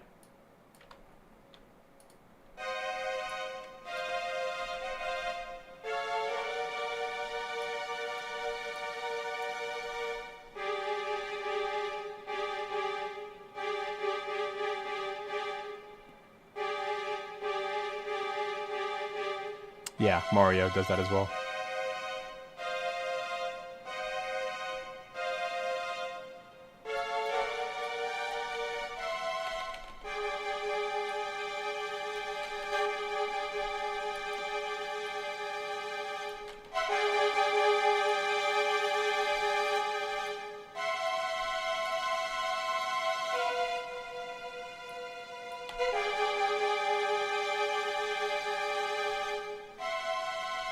There it is.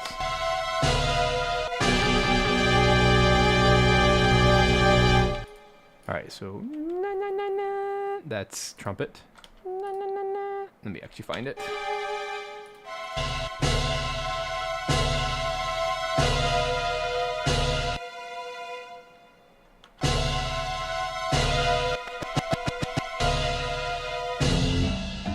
I love that. So this does not really translate to the modern orchestra. So I might need to pull out an actual gamelan. That might actually be really cool. That's what it is. And it was obviously sampled back then. So let's just see what we can come up with here.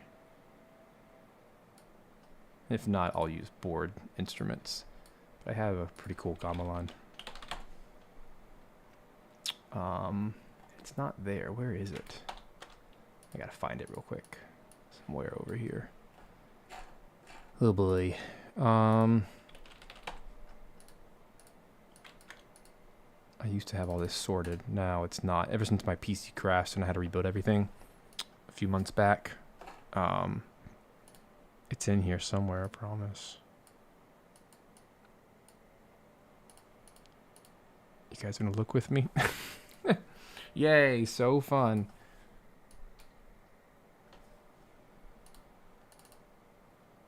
Is that it? That might be it.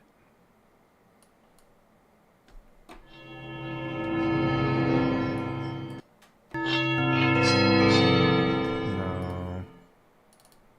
This might take a second. Hold up. Hold up, yo. Just go through the list here.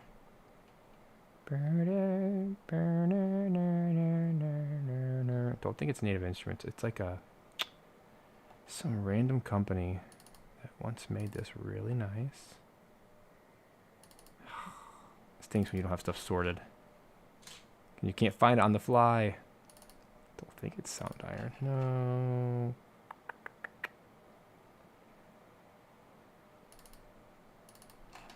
Oh boy. It might be Sonokinetic. Let's see. Bummer. Sorry, guys. It's one of those, like, random ones I have. I'm going to search the interwebs and see. Don't go anywhere.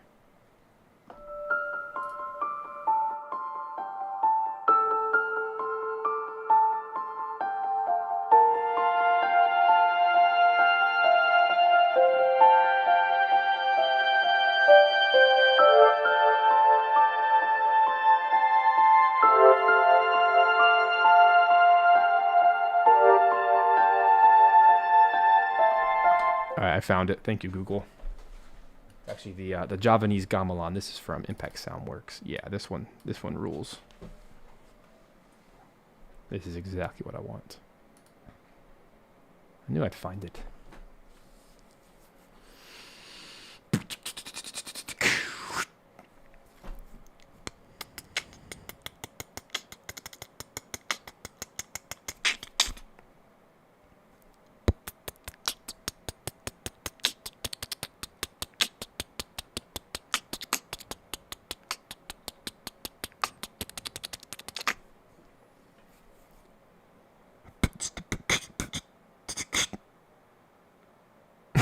Taking forever. It's because it's... Oh no.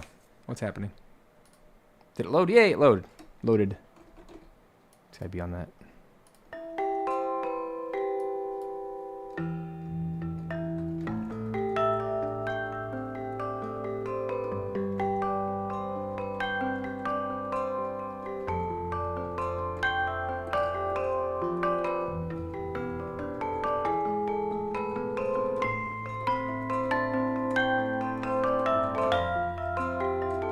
Anyway, I'm going to purge this one. It has a lot of samples loaded. So let's see what happens when I just solo. Oh, yeah. Let's run it through some stuff.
There it is. Yeah. Extra creepy. I might see what other instrument.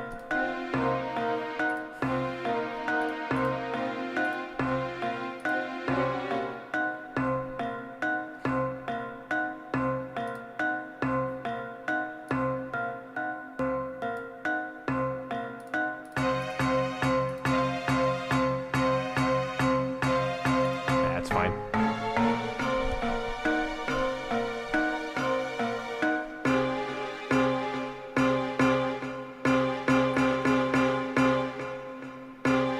Does the job. All right, cool. Now let's move on. That was cool. Cool find.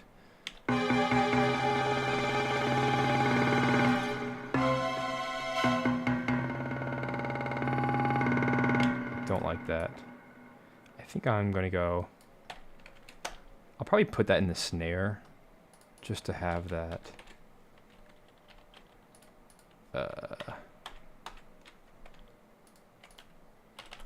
Let's try this. Here, let's do this.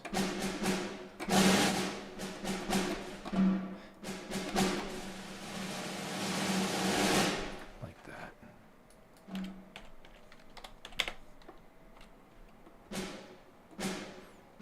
Let's go goes. Yeah, dun, dun, dun.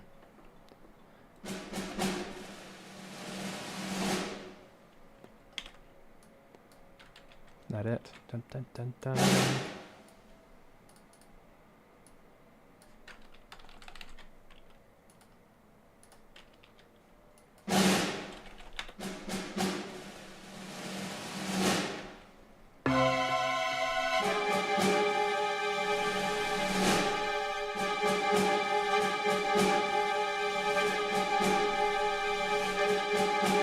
Ah.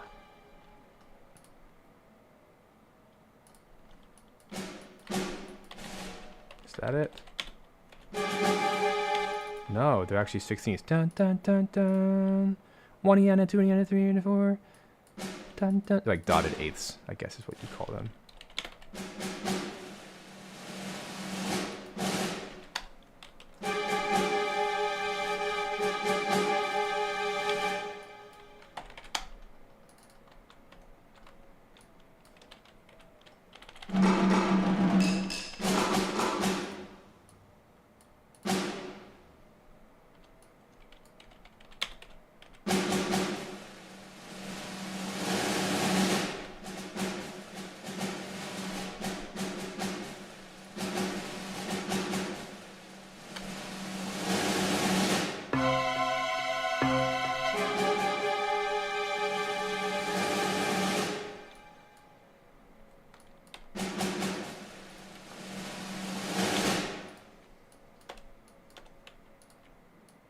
Alright, gotta get this snare right.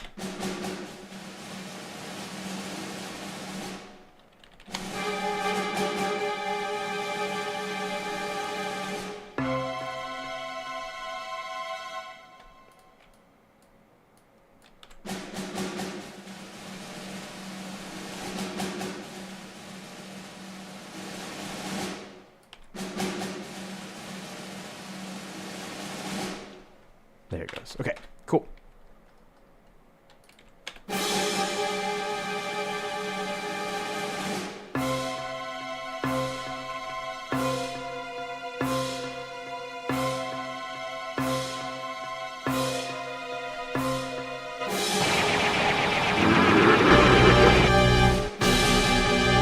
Doom, doom, doom, doom. So this is strings, this whole thing. This is low strings, which I'm going to put here. And this is trumpets.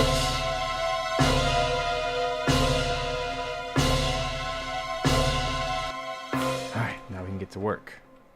Now that we have all the MIDI. Thought we had all the MIDI sorted. Dang it.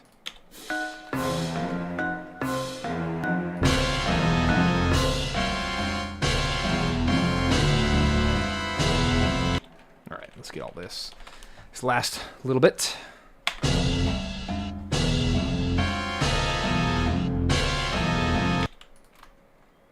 This is all trumpets. Weird. Why is it here?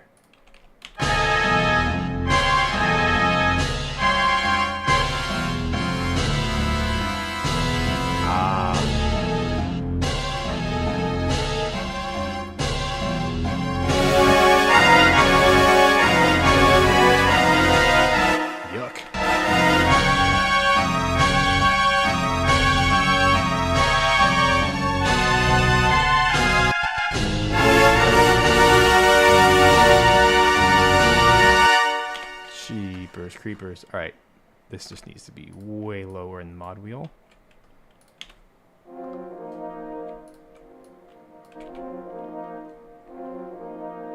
This is like soft tension.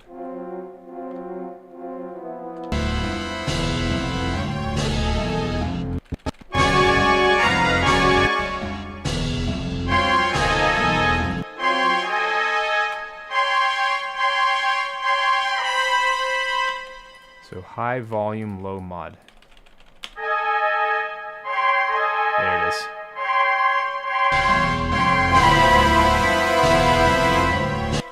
Yummy. All right, what else we got?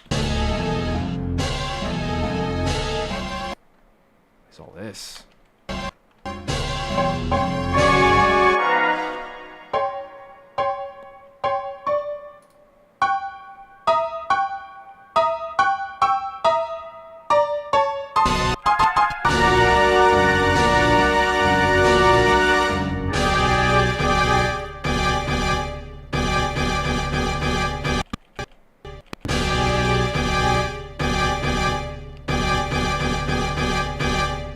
We're just gonna assume this is like trombones or maybe like violas. Let's do violas because that way it mimics the trumpets and horns and all of their clashy clash notes. Whew, that is some thick harmony. It's like all cluster chords, I guess is what you'd call it. All right, let's make sure this is red. Okay, so far so good. Now we can really focus on getting it to sound good.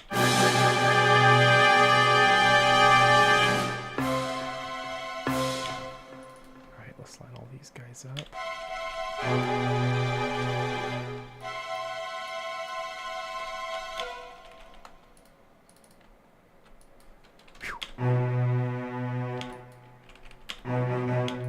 Okay, so this, we gotta take all the low stuff out and make it double bass. Not surprised at all. Let's put that here.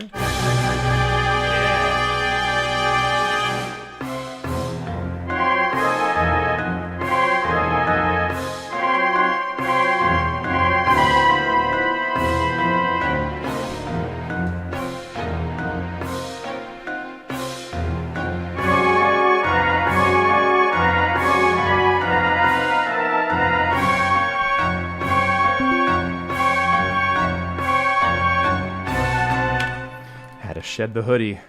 That's the crazy thing about Georgia weather right now. It's in the 40s in the morning, and then it gets into the 70s. It's crazy. This would actually be a really good one to have some woodwinds being all creepy up high.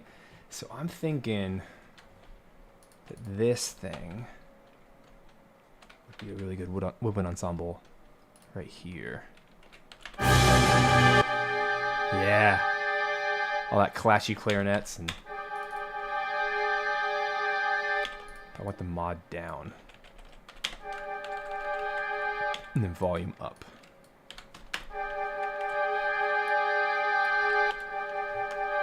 It's nice. Okay, we gotta have clean endings. That way the whole orchestra is off together. This is a great time to use woodwinds. They can be spooky.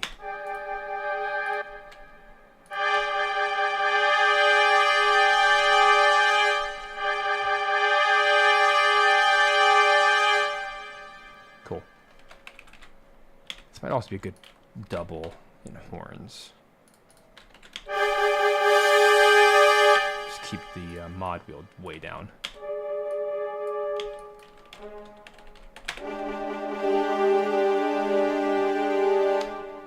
Like that. Ooh, yeah.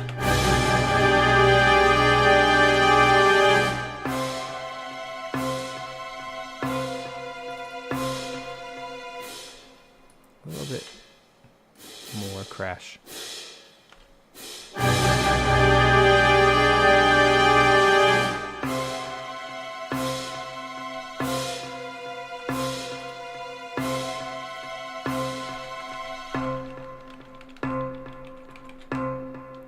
I'm thinking for the gamelan.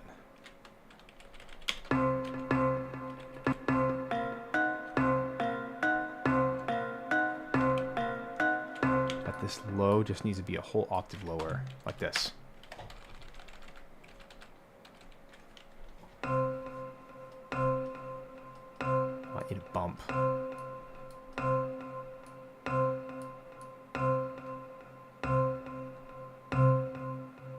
There.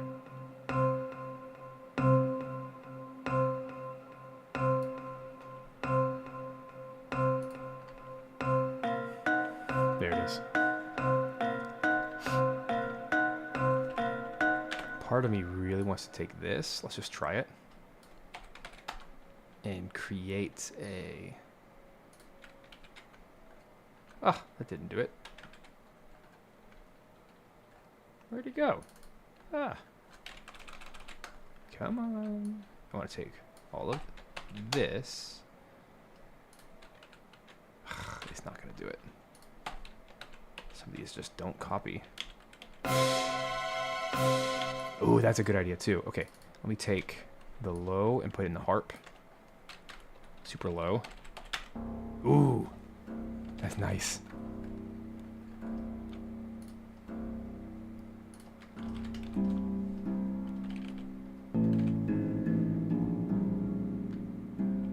Nice.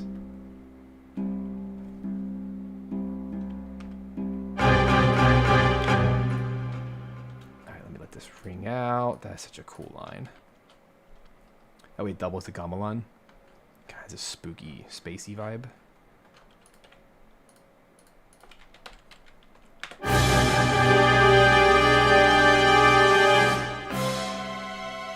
Yeah.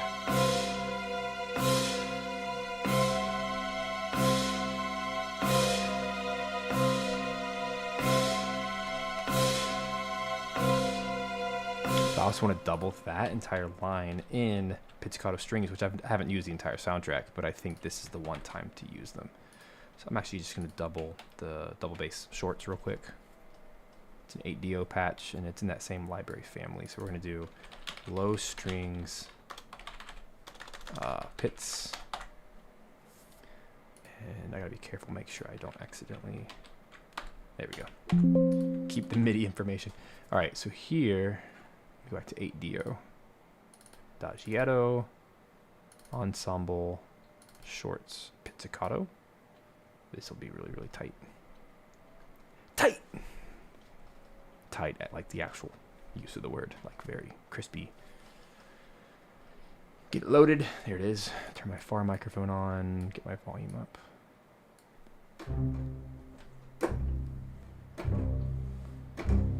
Like that.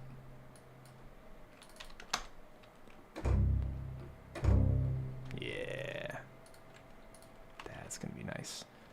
So we just double the harp.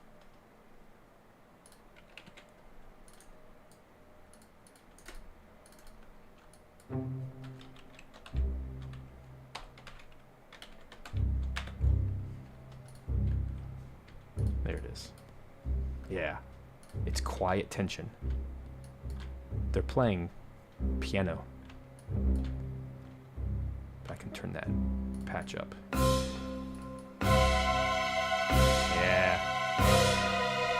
That's it.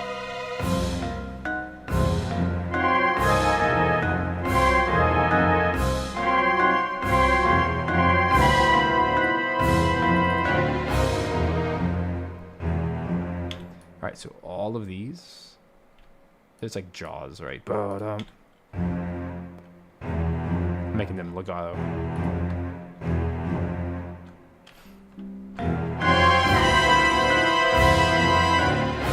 Ooh, that's so nice. So violas, let's get the mod wheel down, volume up, same thing.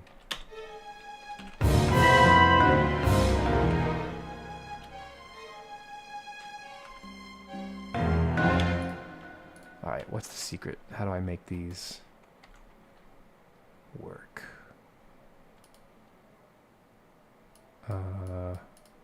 Poly, that's what I want, right? There it is. Oh, these got flipped. Weird.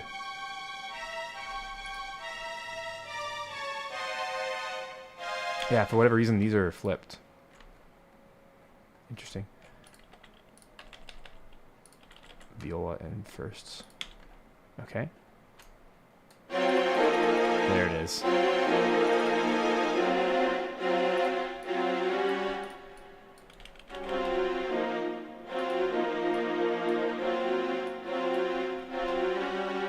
Nice.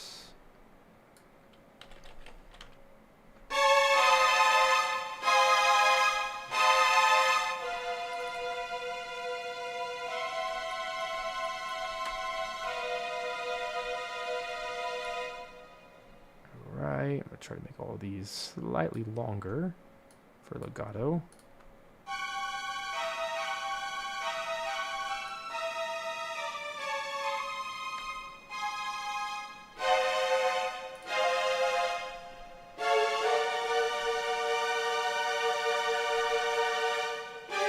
Oof.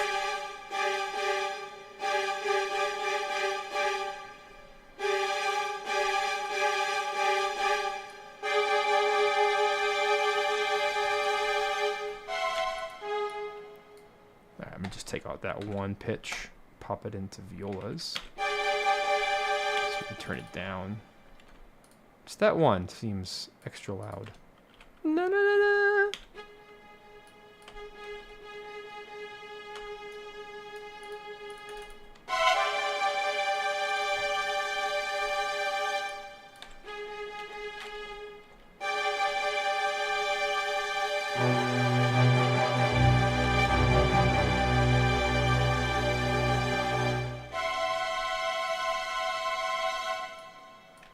Go.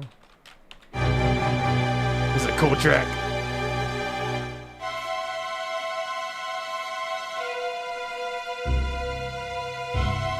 Yeah. With the harp.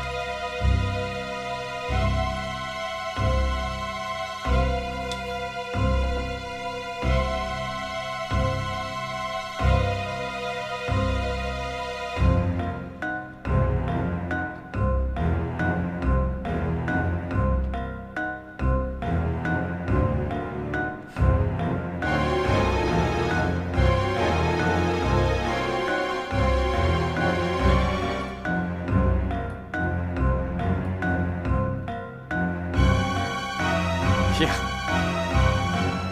It's supposed to be crunchy.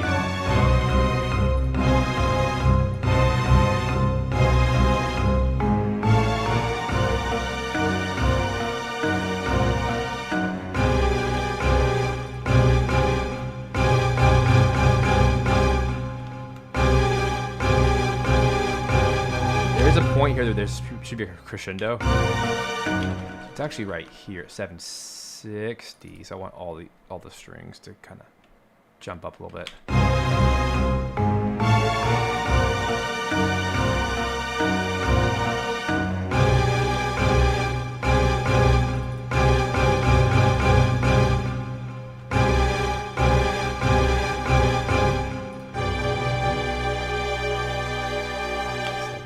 There it is. Just trying to give this a little bump. You can't see it. There it goes. Just trying to give all this a little bit more musical interest. So we're max volume. And then 760 is where we go all the way up.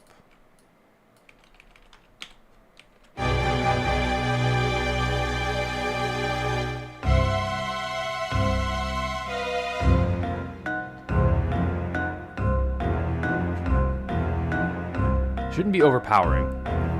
It's dark, low energy.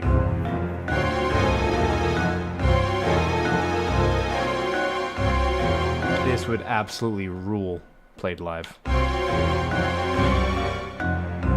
They would have so much fun.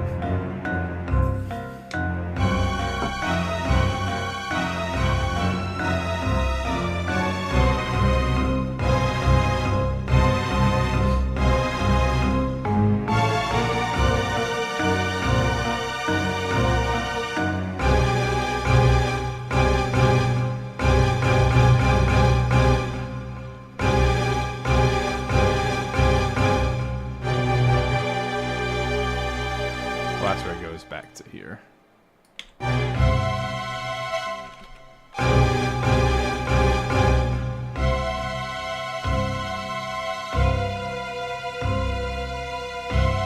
Alright, we really gotta get some woodwinds in here too.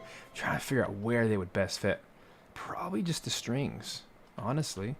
I bet you if we did that plus that. Don't want to overdo it though. Let's just experiment. And by the way, I'm so glad nothing's crashing, so I really think that was the problem. Fixing that plugin issue. I'm thinking if I do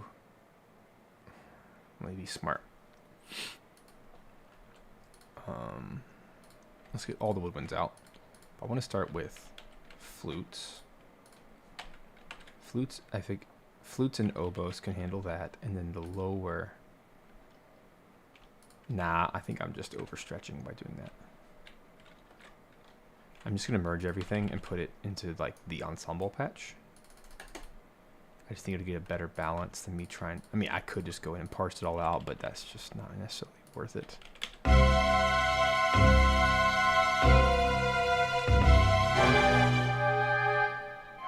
There it is.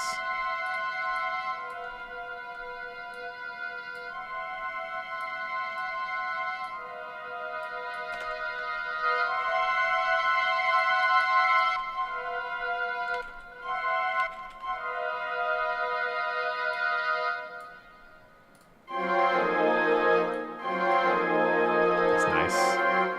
Nice and thick. And then here we'll go bigger.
I recorded the game myself without music on. There's an option, the main menu, you can turn off the music. And so I just recorded it all. I do out all the levels.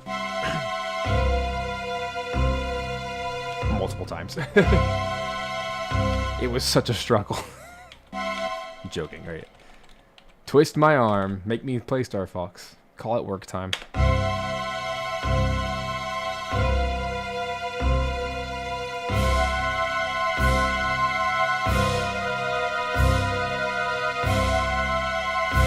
I like the flutes, it adds a nice grit. It is a little high in the mod though. Mod wheel. So I'm gonna take just everything and go down slightly.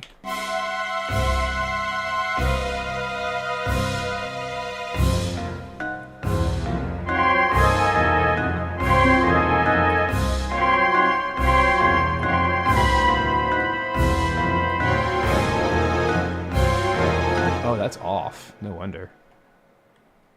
Huh. How'd that happen? Or is it supposed to do that? Let me listen to the original. Is it really like back and forth like that? It is.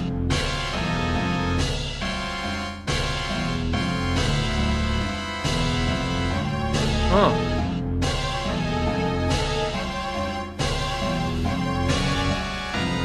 Cool.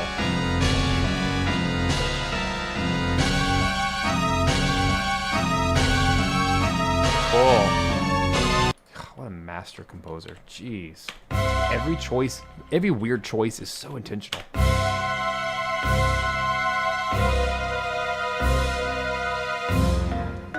Brass.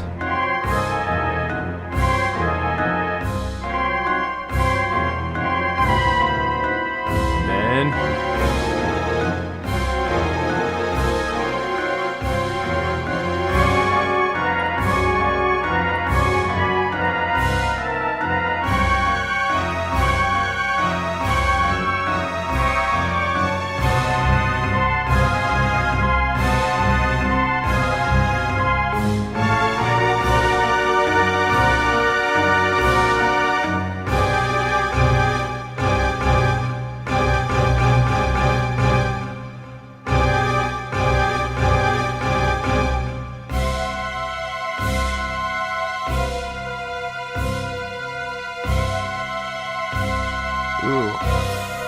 now the real question is, I might want to save choir for the ultimate boss battle. Might not want to give away too much. But the thought did occur to me to do something.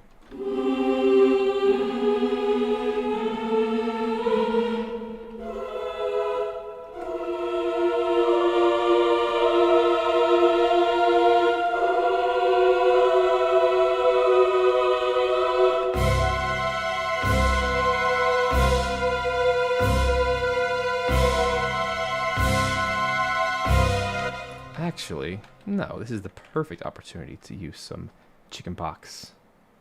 If you know, you know. One of these.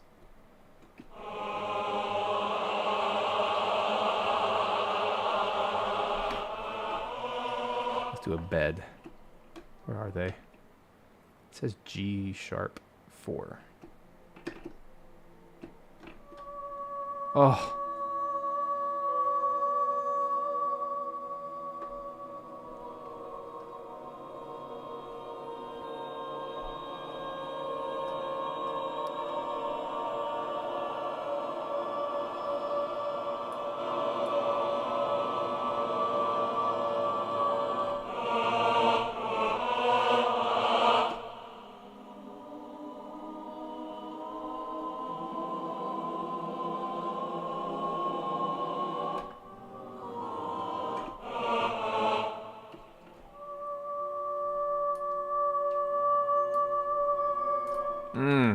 So good. Oof.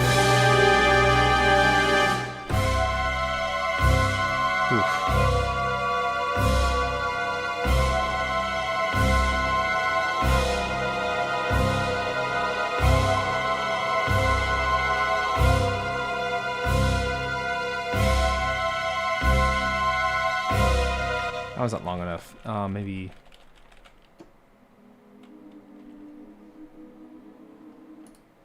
Let's keep playing. So many good ones.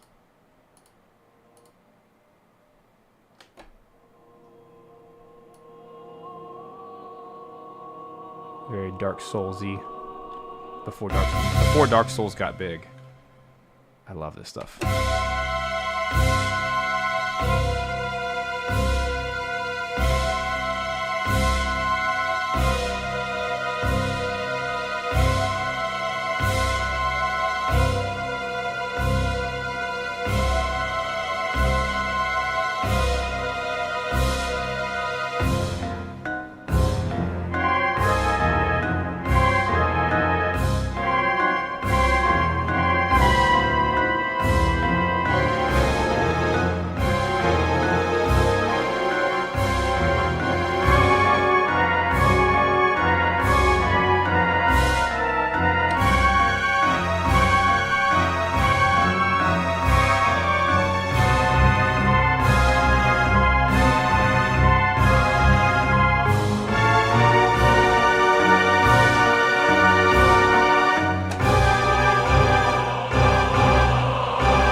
For the end, I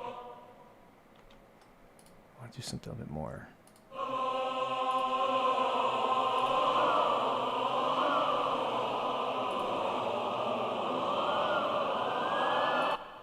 Like that. Okay. Now that we have some space, I want to give a bit of space for each of these. Play around with. Gotta work with the audio on these. They're just too particular. Alright. We solo. Play around a little bit.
Maybe I can merge these together.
I don't know. I don't want to overdo it.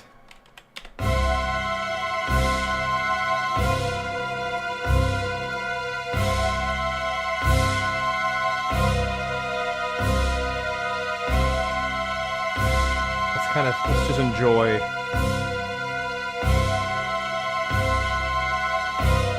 Maybe here.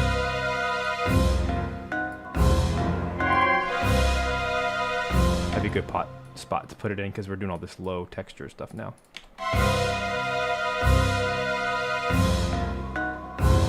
It's creepy.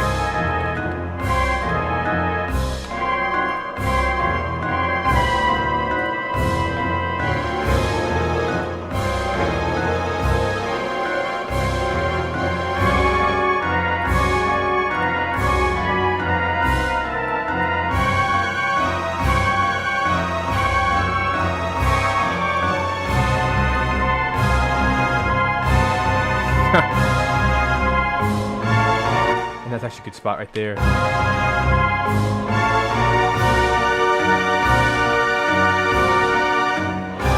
That's a good spot to cut off the choir because there's a nice little percussive riff.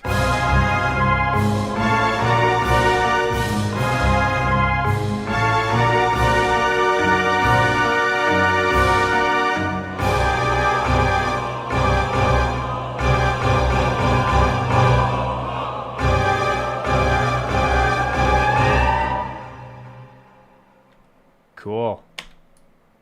All right. That's the loop. Does it work?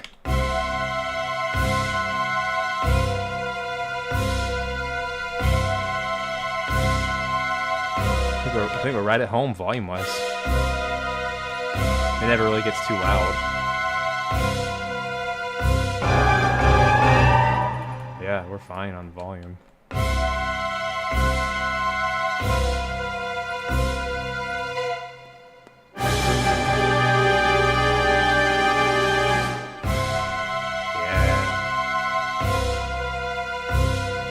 Low strings are a little loud. Let's turn those down just a little bit.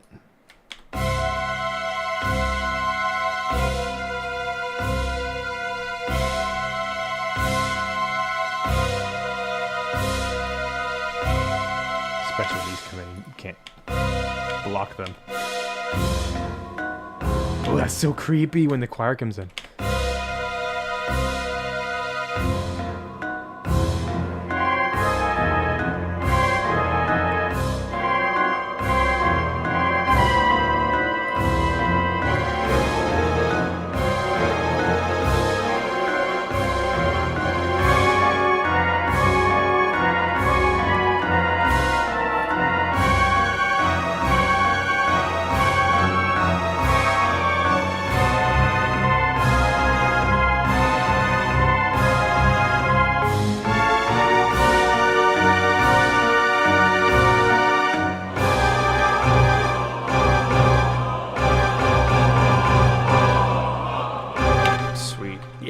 Okay, let's do a quick export, and then we'll do a little test run, so we can be done.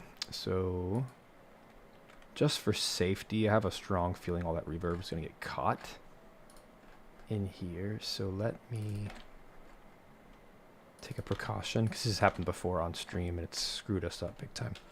I'm just going to take everything and chop it. Let me get my quantizer right there. Boom. And then we're just going to mute everything that's on the left side of that so that there's no interference. That way when we start, it starts. Ew, gross. Now I see why that's not a good idea. It's almost like we have to chop everything. Oh, how frustrating.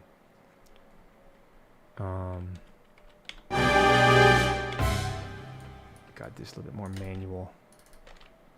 I need to chop everything here by 1/4 note right there.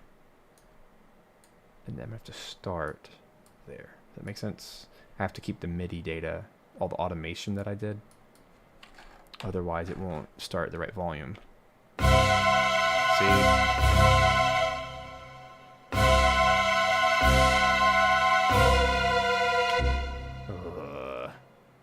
You know what? I'm going to take the gamble and see what happens.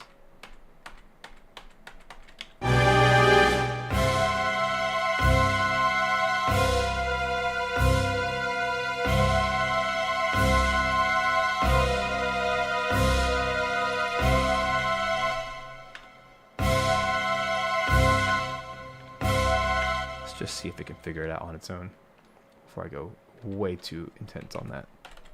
Alright. If it doesn't work, we'll have to come back here. Andross Battle, this is 140 BPM. It's actually in 3/4 time, but that doesn't really matter. Let's see what happens.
I sure hope that thing's saved. Let's see. It sounded awesome in my ears. Let's give it a whirl. Hey, it actually worked. Check it out. Yay. But the ultimate test is, will it work if we put it here?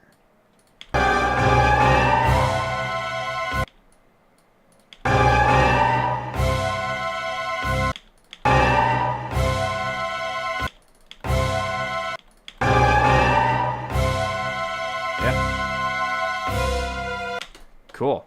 Now specifically, I need to rename that. That was supposed to be the second time track. So let me rename that. Cool. Now let's go to right here. Let's get the first time done. All right. Let's get him out. So that's the first time track. Let's do it.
Alright, game on. Let's test it out. Looks like we got 2 good exports there, and we tested it out as well. Yeah.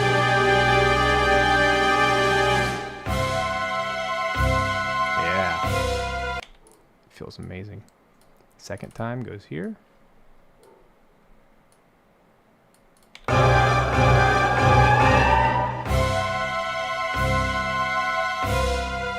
Amazing. Now, for fun, I'm going to close out my new window project. That went flawlessly, guys. Wow. Amazing. Woohoo! Success. And now, save. I'm going to open up to test these bad boys out for reals. This will be fun. Let's go to... Where is it?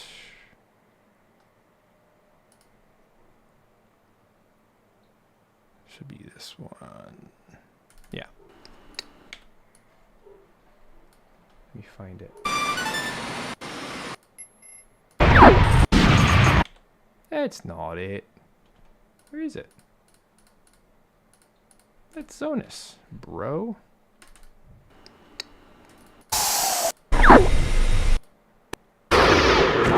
There he is. Alright, let's enjoy. Here, and let me actually just pop this to a different screen so you guys can enjoy the movie. Let's do it, yeah? It's foolish to come against me.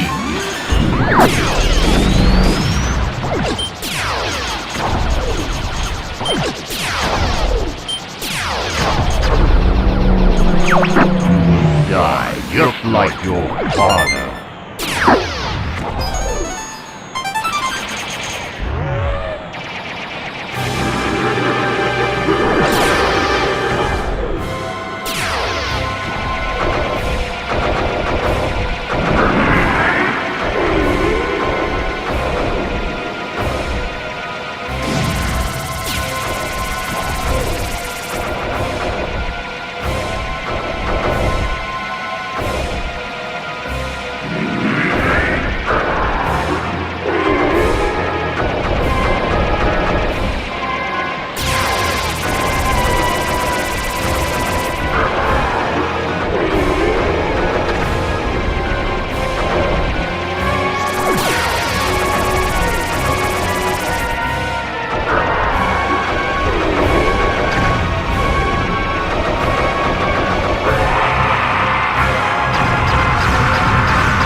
How cool was that? Oh, that was perfection. That worked so well. Now, let's do the same thing, but with Sector Z. Let's get that locked up, or loaded up. Right when the missiles start to come. Which is right there, just to kind of give this a nice test. That's the goal, is to get this into the real game. And it's, as far as I can tell, it's going to happen. Alright, that goes here. This is how you test it. Alright, this is Boss Battle 3, right? Yeah. Oh yeah, there is no second time. It's just a one track. Let me get it loaded up over here. That's what I'm doing.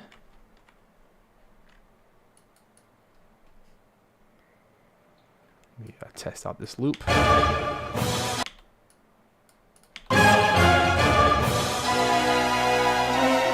Sweet.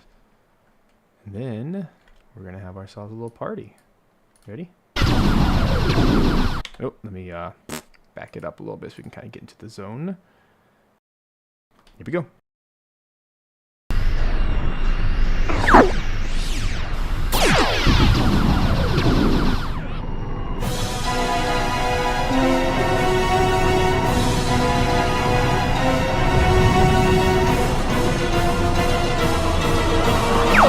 Six missiles coming from the left. Missile 1 is heading for Great Fox. Wait a second. This is playing at 90% speed. Why? Oh, because my original session was at 155. That's hilarious. I didn't know Audacity did that. It auto moved my tracks. Weird. Did you guys know this was a thing? Look at this. If I type in like 170, it auto speeds up my tracks. That's so cool. Okay, back to the show. Let's try this one more time. And actually, let's go take this one step further, shall we? I already have Sector Z in here, so I might as well give it a real shot here.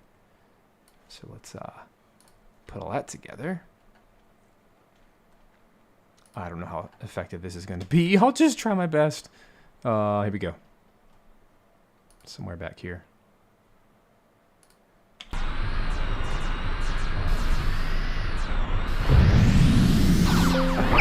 Take care of the guy behind me!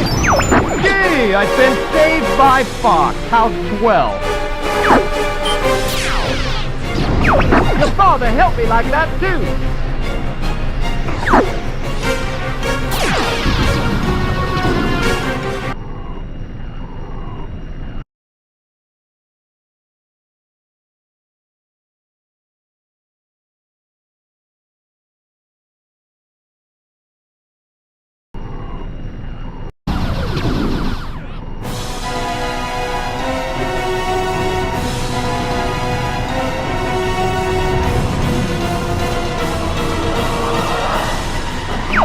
Six missiles coming from the left.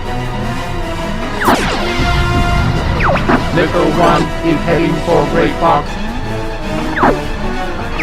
Here it comes! Time for a little payback! I won't let you get away from me! Missiles approaching. Distance 50.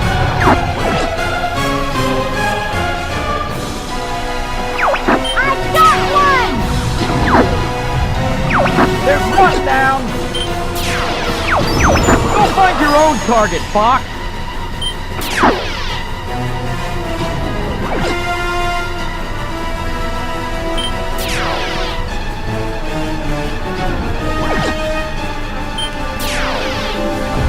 Missiles 2 and 3 approaching.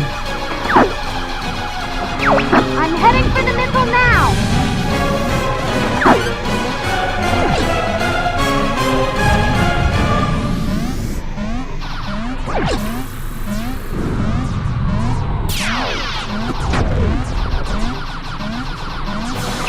Time for a little payback!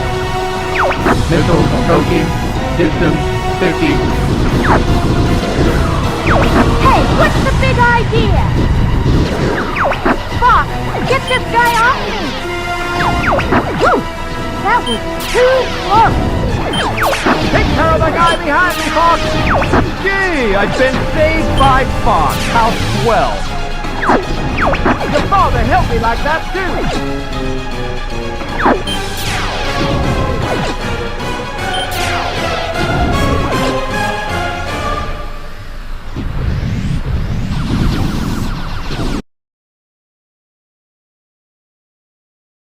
All right, friends, the Lylat mission Star Fox 64 soundtrack is almost complete. Here's the track list so far. We have 1, 2, 3, 4, 5, 6, 7, 8, 9, 10, 11, 12, 13, 14, 15, 16, 17, 18, 19, 20. So we have 1 through 20 so far. I can go to 22 and have like the kind of the miniature version of the soundtrack, or I could go all the way to 29, which is the full extent that I'm legally allowed to do with the US soundtrack release. So maybe I'll do some of those. I really want to get the mission accomplished track in there. I basically want to be able to play the entire game, start to finish, one player. I don't care too much about training mode or the verses. Maybe, but I'll decide as we get closer to that point. But anyway, heck yeah, super fun. Thanks for being here, guys. Have a lovely rest of your day. If you are interested in the Simple Samples audio library, remember there's a 20% discount going on right now for the next 3 hours. Don't miss it if you're interested. The code for that is scoring launch, and you can see that in the pinned comment. This is not AI. Oh my gosh, it's a real picture.